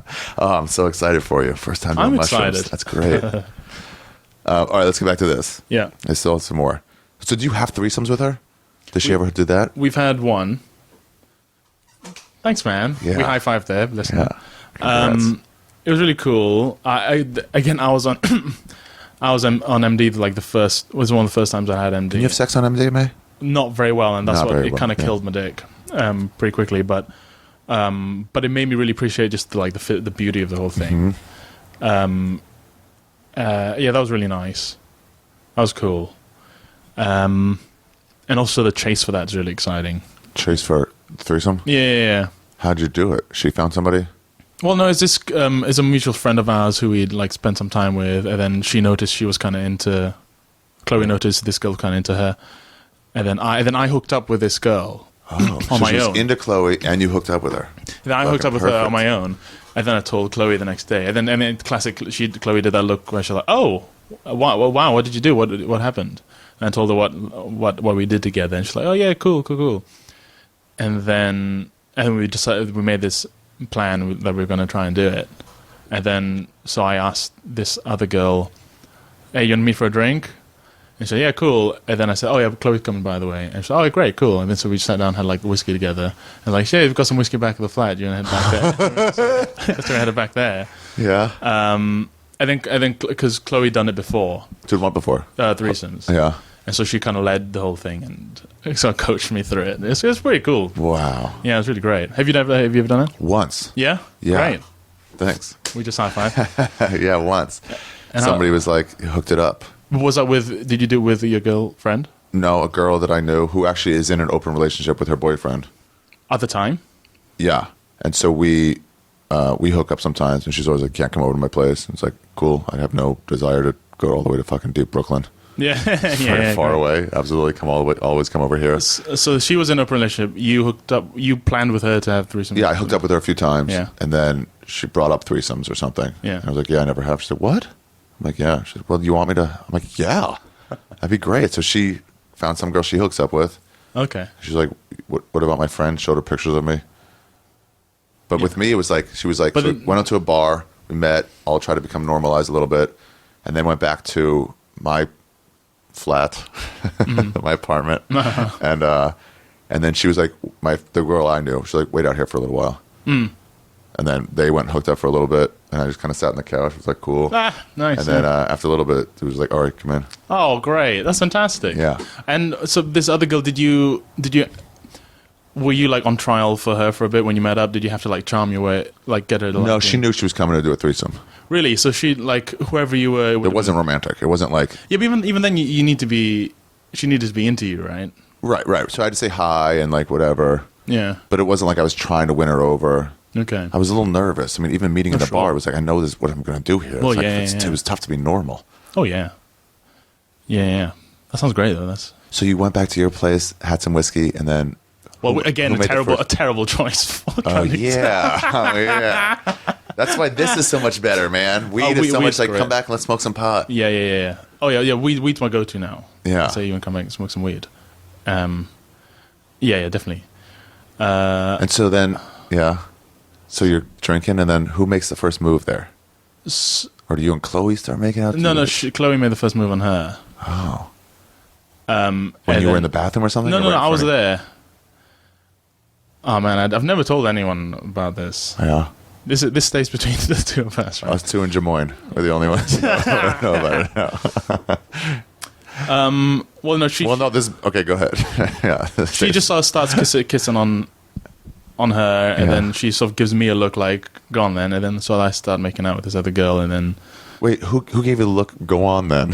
Chloe? Get in there on the other side? Yeah. Yeah. Did you have to get up out of your chair and get... No, we all sat on the sofa together. Oh. You know? And we just like taking MD and listening to cool music, and so it just kind of set the scene nicely for it. Wow. And then I was That's like, nice. Shall we go to the bedroom because my sister might come home soon. Because I live with my sisters in the flat. Do you really? Yeah, me and two sisters, yeah. You and two sisters? Fucking Asians. You're so fucking family oriented. Yeah. No pun. No pun. I did not mean. Oriental is not as bad here. Oh. But mainly because I find we need the word here because for you guys, Asians are East Asian means you. Yeah, but here Asians means Indian and Pakistani. That's one of those things they have to do on stage. I'm like, these Asians, and people are like, what do you mean? That's not how they are. Yeah, exactly. Like, what? Yeah. Yes, they are. And then it's like, oh, we're talking about two different things. Yeah. So I have to say East Asian. Okay. Or Oriental. But some people don't like Oriental. That's one of those words that we're like, we want a word too. And it's like, it's chink. And we've stopped saying it. So you don't have any other words. We're not dropping N-bombs at you. We've stopped saying that. That's it. Oriental. And then you look up in the dictionary and it's like things of or people of the Orient. I think some of the offense comes from the fact that the Orient isn't actually the Far East. The Orient is sort of closer to the Middle East. So, oh, really? And so I think there's some offense taken from the confusion between those two areas. Oh. But I'm not entirely sure. Like an Oriental rug is an Afghan rug, you know. Oh, really? I think so. Or like Persian. That's of Oriental. That's the Orient. Oh. But then for some people the Orient is because Persian rugs are a different thing. Yeah, I always thought it was just China based and then Greater China. Not entirely sure. I have this theory that you know how black people have repurposed the word nigger in the way the Chinese people haven't repurposed chink and Indians haven't repurposed paki. Ching, that's what they need. Well, that's it. I think all it is the K sound. Yeah, it's too hard. It's too harsh. Yeah, it is. It's not. I don't think it's even to do with the history of it. It's just the aesthetic of the word. It's just too harsh. Yeah. It just sounds because Filipino flip used to be a bad, but now they're like flip is cool. And the Jewish one, kike. Yeah, it's just. Nobody really says that.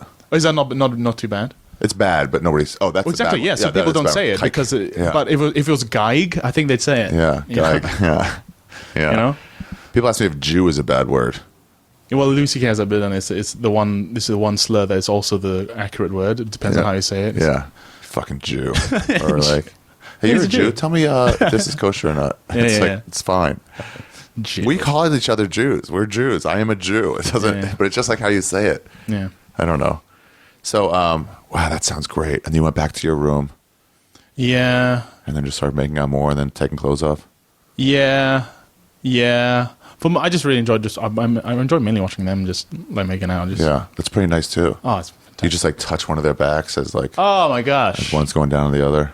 Oh, forget about it. And then after a while, you just get in behind them and just like, oh, I want some of this.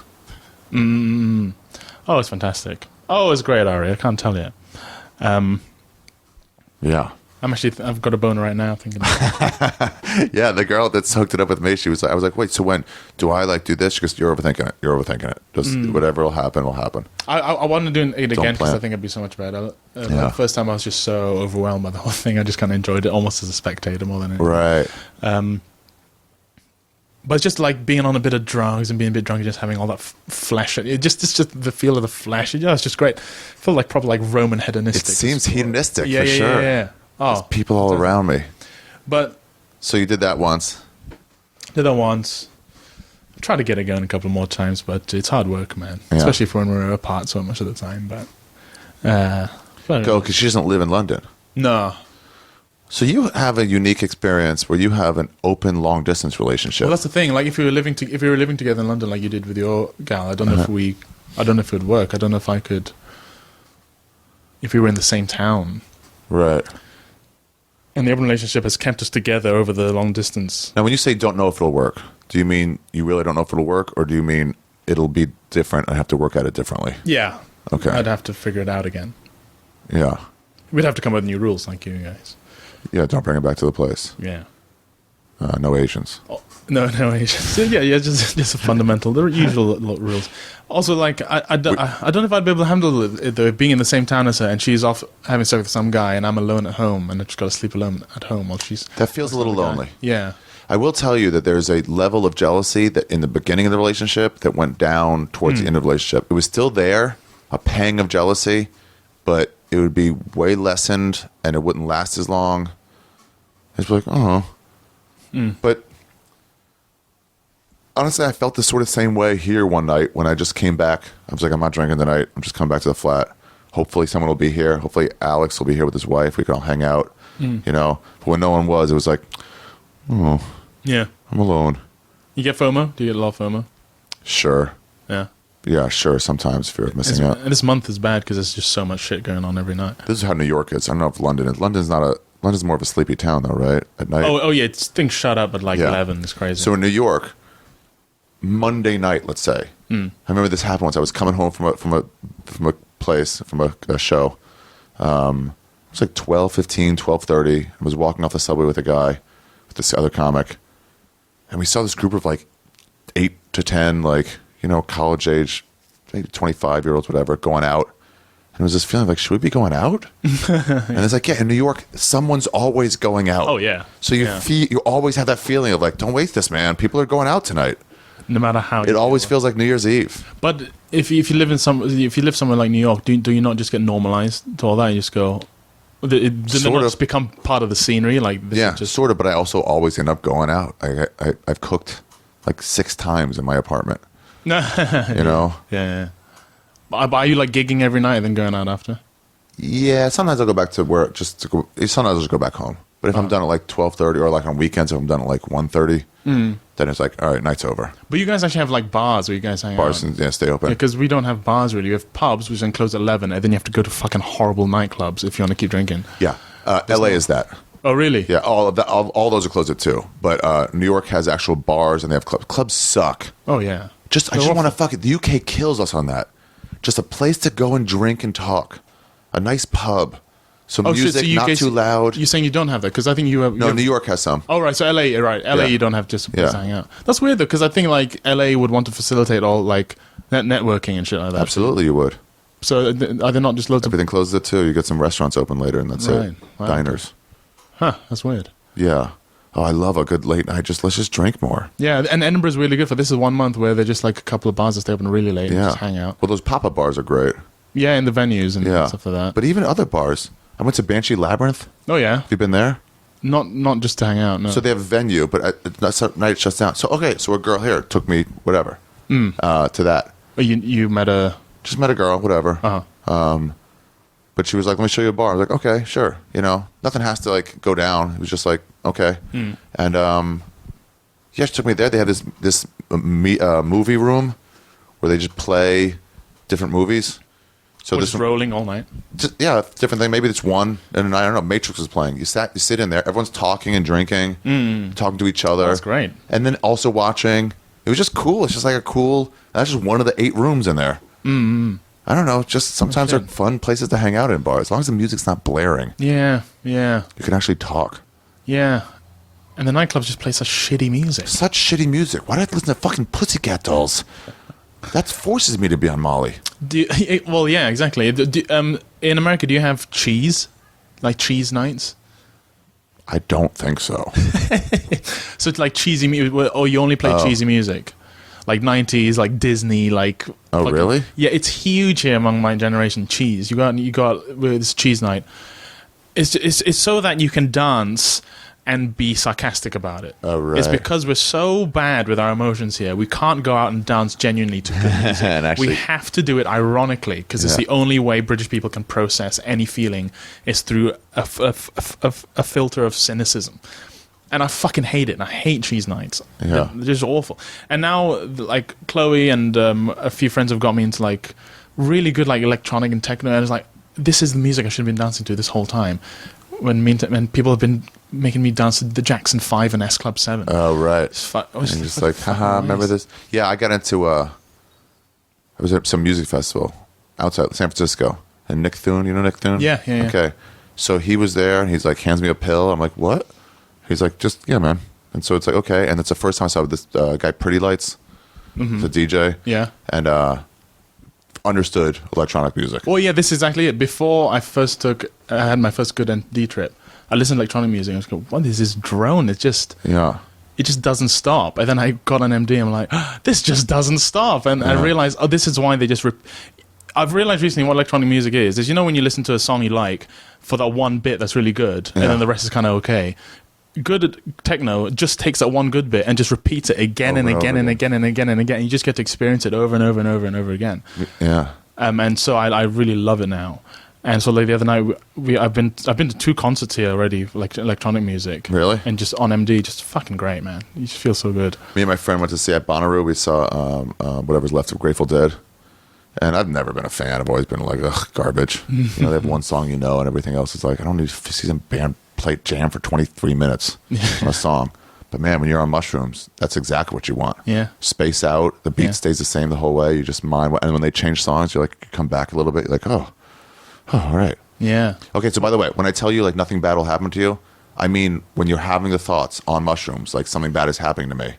Okay. Overdose something. Tell yourself that you know as a sober person that that's not true. And then go back to being fine. But you can remember your sober self? Yeah. Okay, yeah. Just like, oh no, I heard about this. That's a lie. That's a drug fucking with me. Because paranoid can be... I can get quite paranoid on weed. Yeah. Yeah, I'm not good for paranoid. Because I have anxiety anyway. So Oh, sometimes really? I can come up. You can also with mushrooms... Oh, this is going to sound hokey. I never understood how to explain this to people. If it's getting too much, you just quietly out loud ask the mushrooms to pull it back a little bit. Oh, really? Yeah. It's like a Nietzsche thing. You say a thing. Yeah. Perhaps that's what it is. It's like, hey guys, mushrooms, this is getting a little scary. Can you just lower it a little bit right now? And then they go, okay. Yeah, they don't tell you. They just lower it. They just get it done. Okay, cool. Yeah. Well, I'll be with someone who's experienced, so I think I'll be all right. Oh man. Also, the Dutch people are so chilled out. I think I'll be all right. And also, you won't be the first one. Like, this guy's probably mushrooms. No big deal. Yeah. I'm actually more worried about taking weed that's way too strong, like because they're such. I love the people in New York who are like, New York weed's not worse than LA weed. I'm like, yes, it is. Like, no, whatever.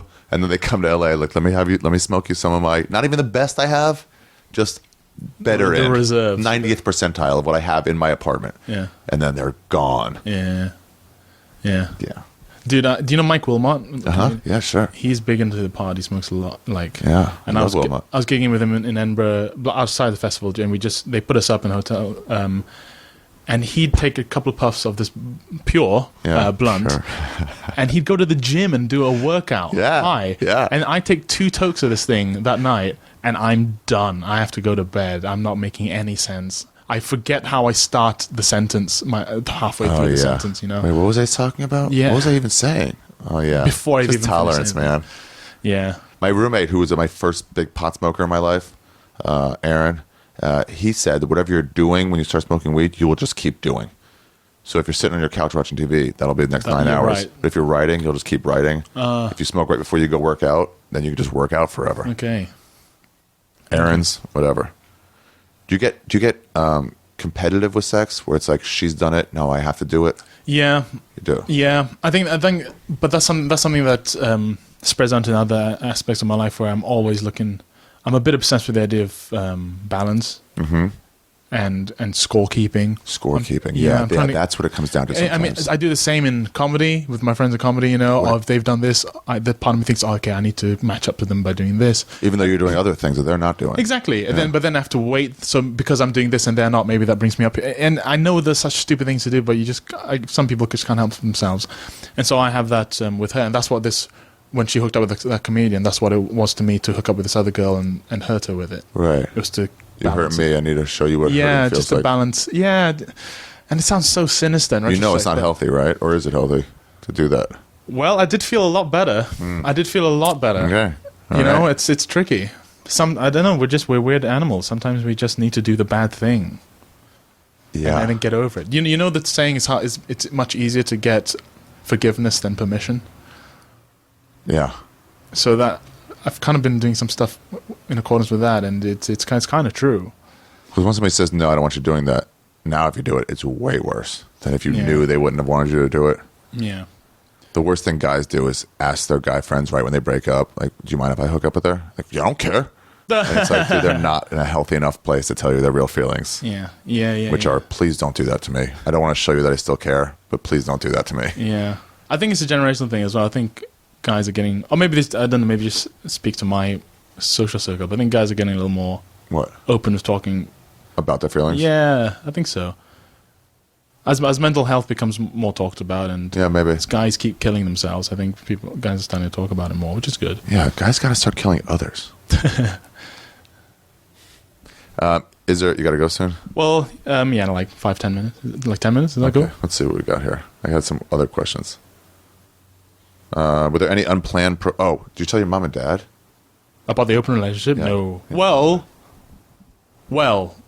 So all my mother learns about my personal life from my stand-up. So last year I did a show that was almost entirely about Chloe. Yeah, I saw that. Yeah, and you had an open relationship in that. Yeah, and then my mum was there. She came to one of the shows, but she's never brought it up. Yeah, she never brought it up. Yeah, I think she sort of operates don't ask, don't tell kind of policy. But she I hope my parents never bring that shit up. I don't want to talk to them about that. It's like, it's just going to make me not talk to you at all. I think if my mom was a bit of a hippie, like in her time. Oh, really? Anyway. Well, she's very she's pretty open-minded. She's got a little more conservative with age. I think everyone does.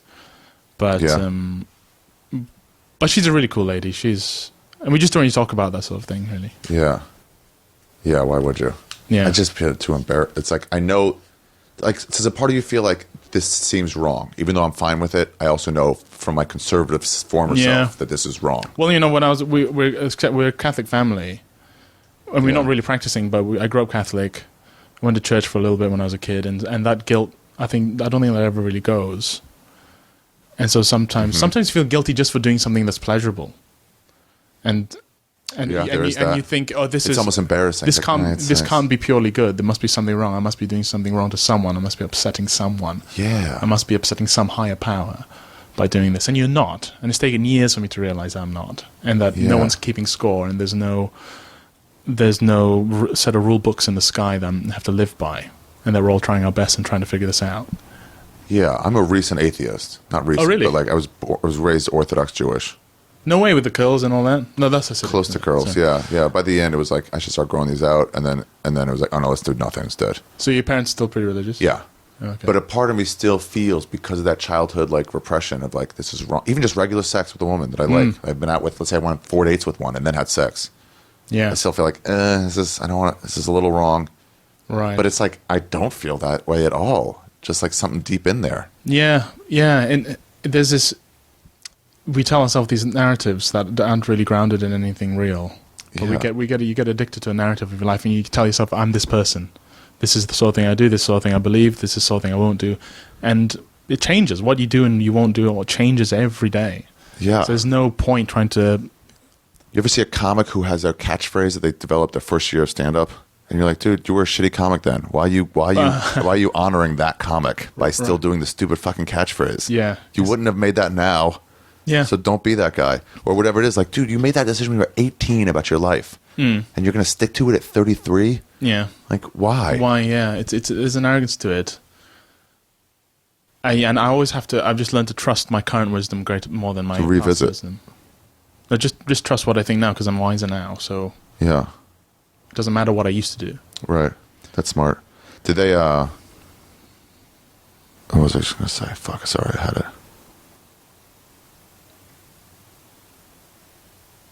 I don't know. Was there any pros and cons, like unplanned for pros and cons?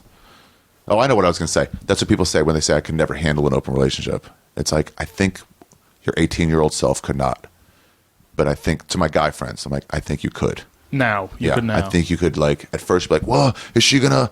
And then you'd be like, she's not. She's not going to go off with somebody forever. So calm down. Yeah. You know, but somebody's dick was there, but she wasn't a virgin when you met her. She had sex with 10 guys. What's the difference of whether it's last month or next month? Yeah. Just like, you can deal with it. Yeah, and if you dig down deep enough, you probably don't even believe that it matters if a penis has been in that. Like, who cares? Yeah. Like, think of the places your penis has been, and things that have been in your mouth, and you came out of a vagina that a dick went into. Like, who cares? It's all just flesh and blood. It doesn't matter. Because guys who cheat too, they always end up saying, and I believe them. They're like, it didn't matter. It didn't mean anything. Well, exactly. That's exactly like, okay. Yeah. So can't they also have that? That doesn't mean anything. Doesn't matter. Yeah. What's the difference? I don't know. Are there any unplanned pros and cons you didn't expect? The unplanned pros was I've been about us just being closer than ever, and just really loving each other. This is your longest relationship? You know what? I think I've not thought about it. I think it is. I think maybe just by like a year, this has been my longest relationship, and my favorite, and just the best, and the most eye-opening and exciting, and like it still feels kind of new. It's fantastic. It's really great, and I don't think that it wouldn't be the case if we weren't open about it. The cons have been the jealousy, but I could have predicted that. Having to think about the health side, it's fine. You could have expected that. Not that many unexpected cons, really. I have a gay friend who's like a playboy, and his boyfriend, he knows that he's cheating on him. But he was like, all right, one rule. Just, please, don't give me AIDS. And Justin was like, I mean, all right. That's a fair rule. And he goes, I'll try my best. Like, as a possibility. No promises, but okay. I'll take that on board. The cons, no, they've really not been. That's the thing. That's why I think I've kept going, is that there really haven't been any unexpected cons. Yeah. Well, I mean, sort of ruining a comedian for me has been a bit of a con, but yeah. So now, if you think that happened now, would you be better able to handle it? Better able. I think I still wouldn't like it. I think I still would say no. It's sort of like, this is my scene. This is my scene. Like but this is the thing. So this girl I hooked up with that annoyed her. She was sort of kind of in her social circle because she was a friend of a friend and went to the same university. Kind of shitty. Yeah, and that's part of the reason I wanted to do it. I think deep down, it's really, really calculated. The scorekeeping has been a con. To have to do that, because now you're putting your mind to something you didn't want to. Yeah. And the pressure to, because you think, okay, this is an unexpected con. When you start doing, you think, oh, this is great. It means when I go out, I can be free. I don't have to worry about upsetting Chloe. But what actually happens is you go out and you put a pressure on yourself to get with someone because you can. Oh, right. Where you can't just relax. Like my married friends are yeah, man, you enjoy yourself. Yeah, one of my favorite things about me previously being in a monogamous relationship is that I can go out and I don't have to think, oh, do I look good? Am I chatting this girl up right? Is she going to want to fuck me? Or you can just talk to people as people. Right. Because that aspect of your life is sorted. You're like, I'm not interested. Yeah, it's done. It's not even... But that's cool. What did you do? You write comic books? Oh, cool. How's that going? And you're not like faking it or trying to... Yeah, exactly. And then you end up attracting them more because you're not interested. Not trying so hard. Yeah, exactly. Yeah. It's fucking all cruel. It's so cruel. Like. Yeah. All right, buddy. This has been pretty nice. Yeah, thanks so much, man. I've loved this. It's been great. Yeah. I've really enjoyed I talking to you. really want to find out who that fucking comic is. You got a week, man. That bothered me too not knowing, but like if when my wife at the time, we got married, the first open relationship, but it was like, and I was dating another girl at the time, and then she found out I was dating other people, and she was like, she got real mad, and I was like, well, look, I don't think I want monogamy anymore, and she was like, fine, just don't, I don't want to hear about it, just don't tell me. And I was like, okay. And then I dated some other person, and then the other person was like, do you want to get married? I was like, no, fuck it, sure. And so then the first girl was like, you got married? What? And I was like, you said you didn't want to know about it. She's like, no, but you got married. Like, all these comics are telling me you already got married and I'm dating you. I'm like, I mean, I see why you're upset, but... I mean, that is one of our rules, actually. No marriage. No marriage? No marriage with other people. Yeah. That's quite a big one, actually. Like, no kids, no marriage with other people. Like, well, you didn't mention this, but I feel like now I should say it. Like, please don't get married. That's so funny. All right, how can people find you online and stuff? Oh, I have a website at philwang.co.uk because I'm a fucking patriot. Philwan.co. What's a CO? What is that? Commercial? Why don't they just do .uk?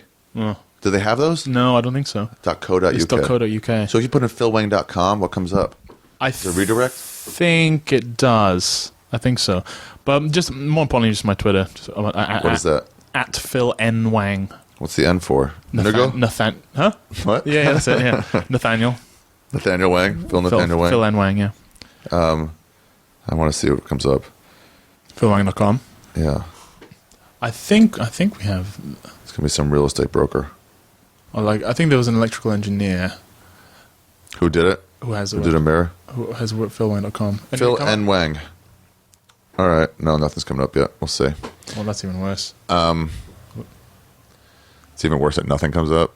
Oh, what? Here we go. No. You, God, who the hell's that? The Philippines. What? Wong Fu Productions, Manila, Philippines. Oh, yeah, he's this Philippines American people. guy, Wong Fu. Phil and Ted. Maybe I should probably try and buy the domain. Yeah. Joe Rogan, you know who that is? Yeah. So somebody had joerogan.com. Yeah. And he was like, hey, I need that. I'm a comic. And the guy's like, I'm a real estate broker. I need it. I've already had it working. Yeah. And so I was like, how much? And the guy was like $150,000. I need this. And Joe's like, fuck that. So he just got joerogan.net. But it still bothers him, I think. Yeah. .org. When you have to go .org, that's probably... It's like, why? Even like government places shouldn't do that. All right, Phil. Thank you. Thanks, Ari. Thanks You're for having me, welcome. man. Yeah. See you next time. Yeah, next time.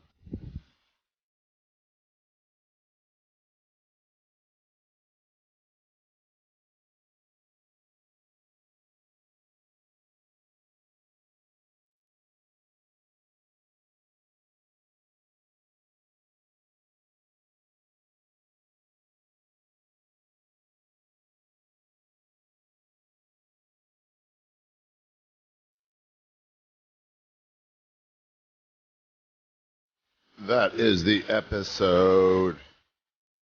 That's it, everybody. Hope you enjoyed it. Very good, Phil Wang. Very good. Yeah, I don't know. I don't know when I could ever go back to a monogamous relationship. I mean, it's just like, well, I know I'd be like, well, this is nice, just the two of us. But then I'd be like, that guy, Anthony Weiner, the former senator, then mayoral candidate, fucking sent another dick pic. Not a full dick pic. To be fair, not a full dick pic. Not a full dick pic. Before he sent dick pics. I think the way he got busted before was he accidentally, on Twitter, he was trolling for chicks on Twitter. People do that. He was trolling for chicks. Somebody reached out. He reached out back. You know, eventually DMs go, and he tried to send a DM to somebody of a picture of his dick. I guess he's got a great dick, too. I don't think it was one of those, like, hey, let me just make a first move. I think it was one of those, like, oh, you would actually love this. I mean, I know it's mine, so it seems self-absorbed, but, like, I know where I can show you a picture of a perfect dick. I mean, just perfect. It's a gorgeous dick. Yeah, I mean, it happens to be mine. Yes, it's mine, Anthony Weiner's. But that's had nothing to do with it. And so he sends these dick pics, but instead of as a DM, he sent it as a at reply. Everybody saw it. His wife's all embarrassed. She's running the Hillary Clinton campaign now. Twist. Anyway, he makes it right with her, with the wife. You know, they're working it out. He's on the mend, on the straight and narrow. Because why? Because he changed. Not because he wanted to, but because he got caught. And now he knows. When a guy gets caught cheating and then says, okay, I'll stop cheating, he's not cheating because he doesn't want to anymore. It's because he got punished. And he's afraid of the punishment. So it's not like if somebody got caught stealing. If they got caught stealing, let's say you got caught stealing, you know, what does it matter? And why can't I think of anything? Shampoo. Let's say I forgot to get a picture of Joe DeRosa's shampoo. God damn it. I had a whole fucking month. Shampoo. I had a whole month. Sorry, everybody. Darg. No one reminded me. It's more your fault. So if I get caught stealing shampoo from a CVS, from a pharmacy, and they catch me, the police punish me, I stopped doing it because it means I went to jail. That's my phone, obviously, because otherwise, how could you hear it? How could it be that loud other than a fucking 2004 phone struggling to take in a text message from 2016? Doesn't even know the technology could exist. It struggles to breathe every time it comes in. Can we just say that Gravity 3 is far inferior to than the Alias 2? Obviously. I mean, obviously, the Alias 2 is a far better phone. If not for it only being available on Verizon and not T-Mobile, I would still have it. But there was no reception in my bathroom. And they're like, was there anything we can do to get you back as a customer, Mr. Shaffir? Well, there's no reception in my bathroom. Have you called customer service? I don't see what that would do, because like nobody with Verizon gets reception from my bathroom. Should I connect you with them? Why? For what? Because no one with Verizon gets reception in my bathroom. What if we cut you a percentage deal? Well, that's not. I mean, will that improve the reception in my bathroom? Because I can't talk or send text when I'm taking a shit. I like to take a shit and then text, and I can't do it. I got to hold my phone way out, hold it up against the door while I'm in the bathroom, to maybe get like a little bit of reception to get the. Like that's not fun. I can't talk. Okay, well, if you ever change your mind, just come on back to Verizon. We'd love to have you. Okay, but why would I? So, wait, where was I with all this? The phone rang. I was talking about DeRosa, shampoo. Shampoo? Oh, yeah, you're stealing shampoo. So then the cops catch you, and they put you in jail for a week. You know, or a day. And it's really uncomfortable. And now you know. Hey, if I get caught shoplifting, I'm probably going to go to jail for a day. And actually, the fine will go up. I'll go to jail for a couple days. Second offense. So I got to not do that. But you know what? If not for them, I'd probably keep stealing. But here's the cool thing. With stopping a guy from stealing, you need to do that because stores don't want to get stolen from. You know? They need to protect themselves somehow. Oh, is it the same way with cheating? No, not really. Not really. Oh, here's why it's different. Because the stores don't exist on the idea that people don't want to steal from them. To the stores, it doesn't matter whether or not they want to steal from them, as long as they don't steal. Their desires, they're not claiming any sort of loyalty to the stores. They're not claiming a lack of desire for their products at a lower price. In fact, that price would be zero.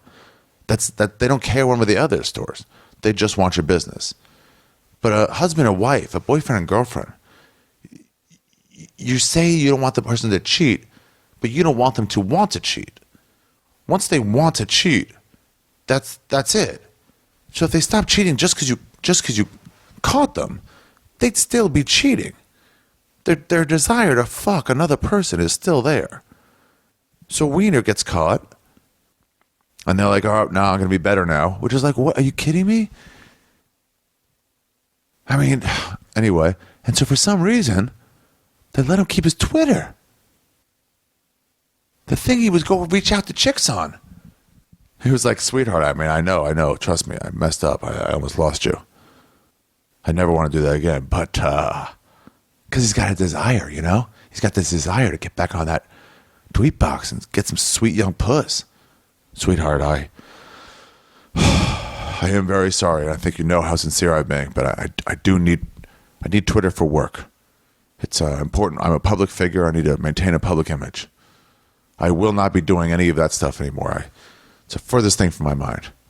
I've completely lost interest in other pussy because you found out that I was trying to get other pussy.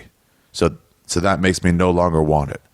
So please tell me trust me when I tell you that I have no desire to reach out. Even though I would have been anyway, if you hadn't caught me, I for sure would have been on there.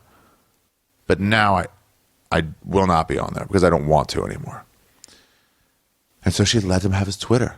All his advisors like, "Yeah, get back on there. You can just have one of those things. It's Mr. Wiener is going to be appearing. You can have one of those Twitters, one of those impersonal Twitters. People have those. It's not unheard of. It's like that fucking Penn State guy. Remember the fucking child molester for Penn State guy, and he couldn't accept it. Remember that interview? And he was like half accepting it the whole time it was going on. And then he wanted to be in his backyard because his backyard overlooked a playground. And he's like, "I don't see what the problem is, but I can't just..." Because they wouldn't let him go to his backyard. He goes, "I can't just enjoy... I'm under house arrest. I can't enjoy... What's the reason I can't enjoy looking at the kids?" That's what he said. "What's the reason I can't just look at the kids and enjoy it?" Yeah, man, that's the issue. Vanderkamp, what was his name? No. What was his name? Not Paterno. Cy Sims? No. So they let this Wiener guy have his Twitter back. You know, gets to his old ways pretty soon, but now he knows. DM, make sure it's a DM, double check, it's a DM. Okay, send. Right? So then he got caught again. I don't think this one was his fuck up. I think the fuck up was him trusting somebody. He got caught. So it wasn't a full dick pic. It was him with some of those Under Armour pants on. They were white. His baby by his side, no shirt on. Baby by his side, like in between his like waist and upper leg. And then the way his fucking beautiful, luscious cock is hanging in his pants, you can totally see the outline. You can totally see. It looks like something that fucking Chinese waiter made it. You know, for your fucking leftovers. I mean, it's just this bulge up. I mean, even through pants, you guys, it's like, whew, you lose your breath a little bit. I took that trick up to that park where the conservatory is, and you get over that hill, and it's just all hills behind you. City on one side, just countryside on the other side, and it stretches on and on and on forever. And by the light of the morning and the crispness of the air, oh my God! I mean, I had to breathe like that. It's just like you really, honestly, you lose your breath. But not like when you stare at Anthony Weiner's cock.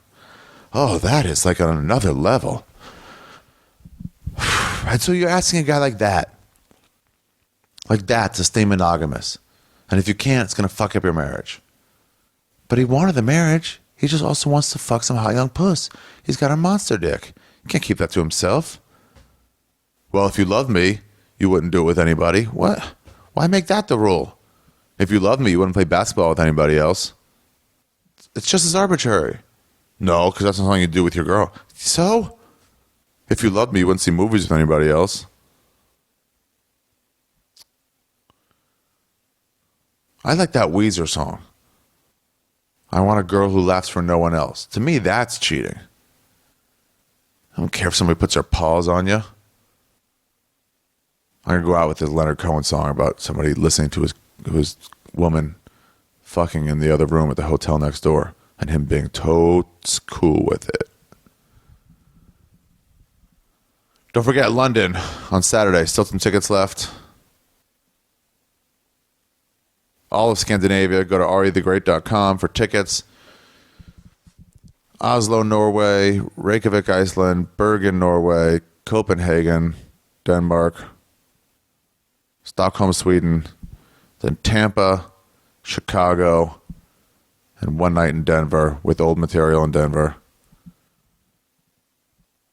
I don't like to go back to a place before I have at least 35, 40 minutes new material. So I'm only going there because it's their anniversary. They asked me to, so it's on the website. Don't expect new material. So if you didn't see me last time, though, for sure come out. And then don't forget my special, November 2nd through the 5th. Come that week, everybody. One show only. Don't come to more than one show. But come from out of town if you want. Come to one of them. And then do some fucking Austin shit. Yeah, I just think, like, polygamy is the way to go. I mean, there is something, though.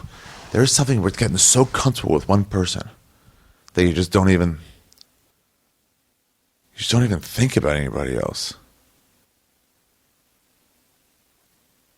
There's pros and cons to all of it. It's not like I'm going to say it's all cons to monogamy. There is that thing. But then it comes with such fucking anger and resentment and fucking awfulness with it. That I just want that release valve every once in a while to be able to, like, let me just go fuck somebody else. I'll appreciate you more that way. And no let me. There shouldn't be a let me. It should be like, you do what you want to do. If you want to fuck somebody else, that's your sign that you want to fuck other people by you wanting to. So you should just do that.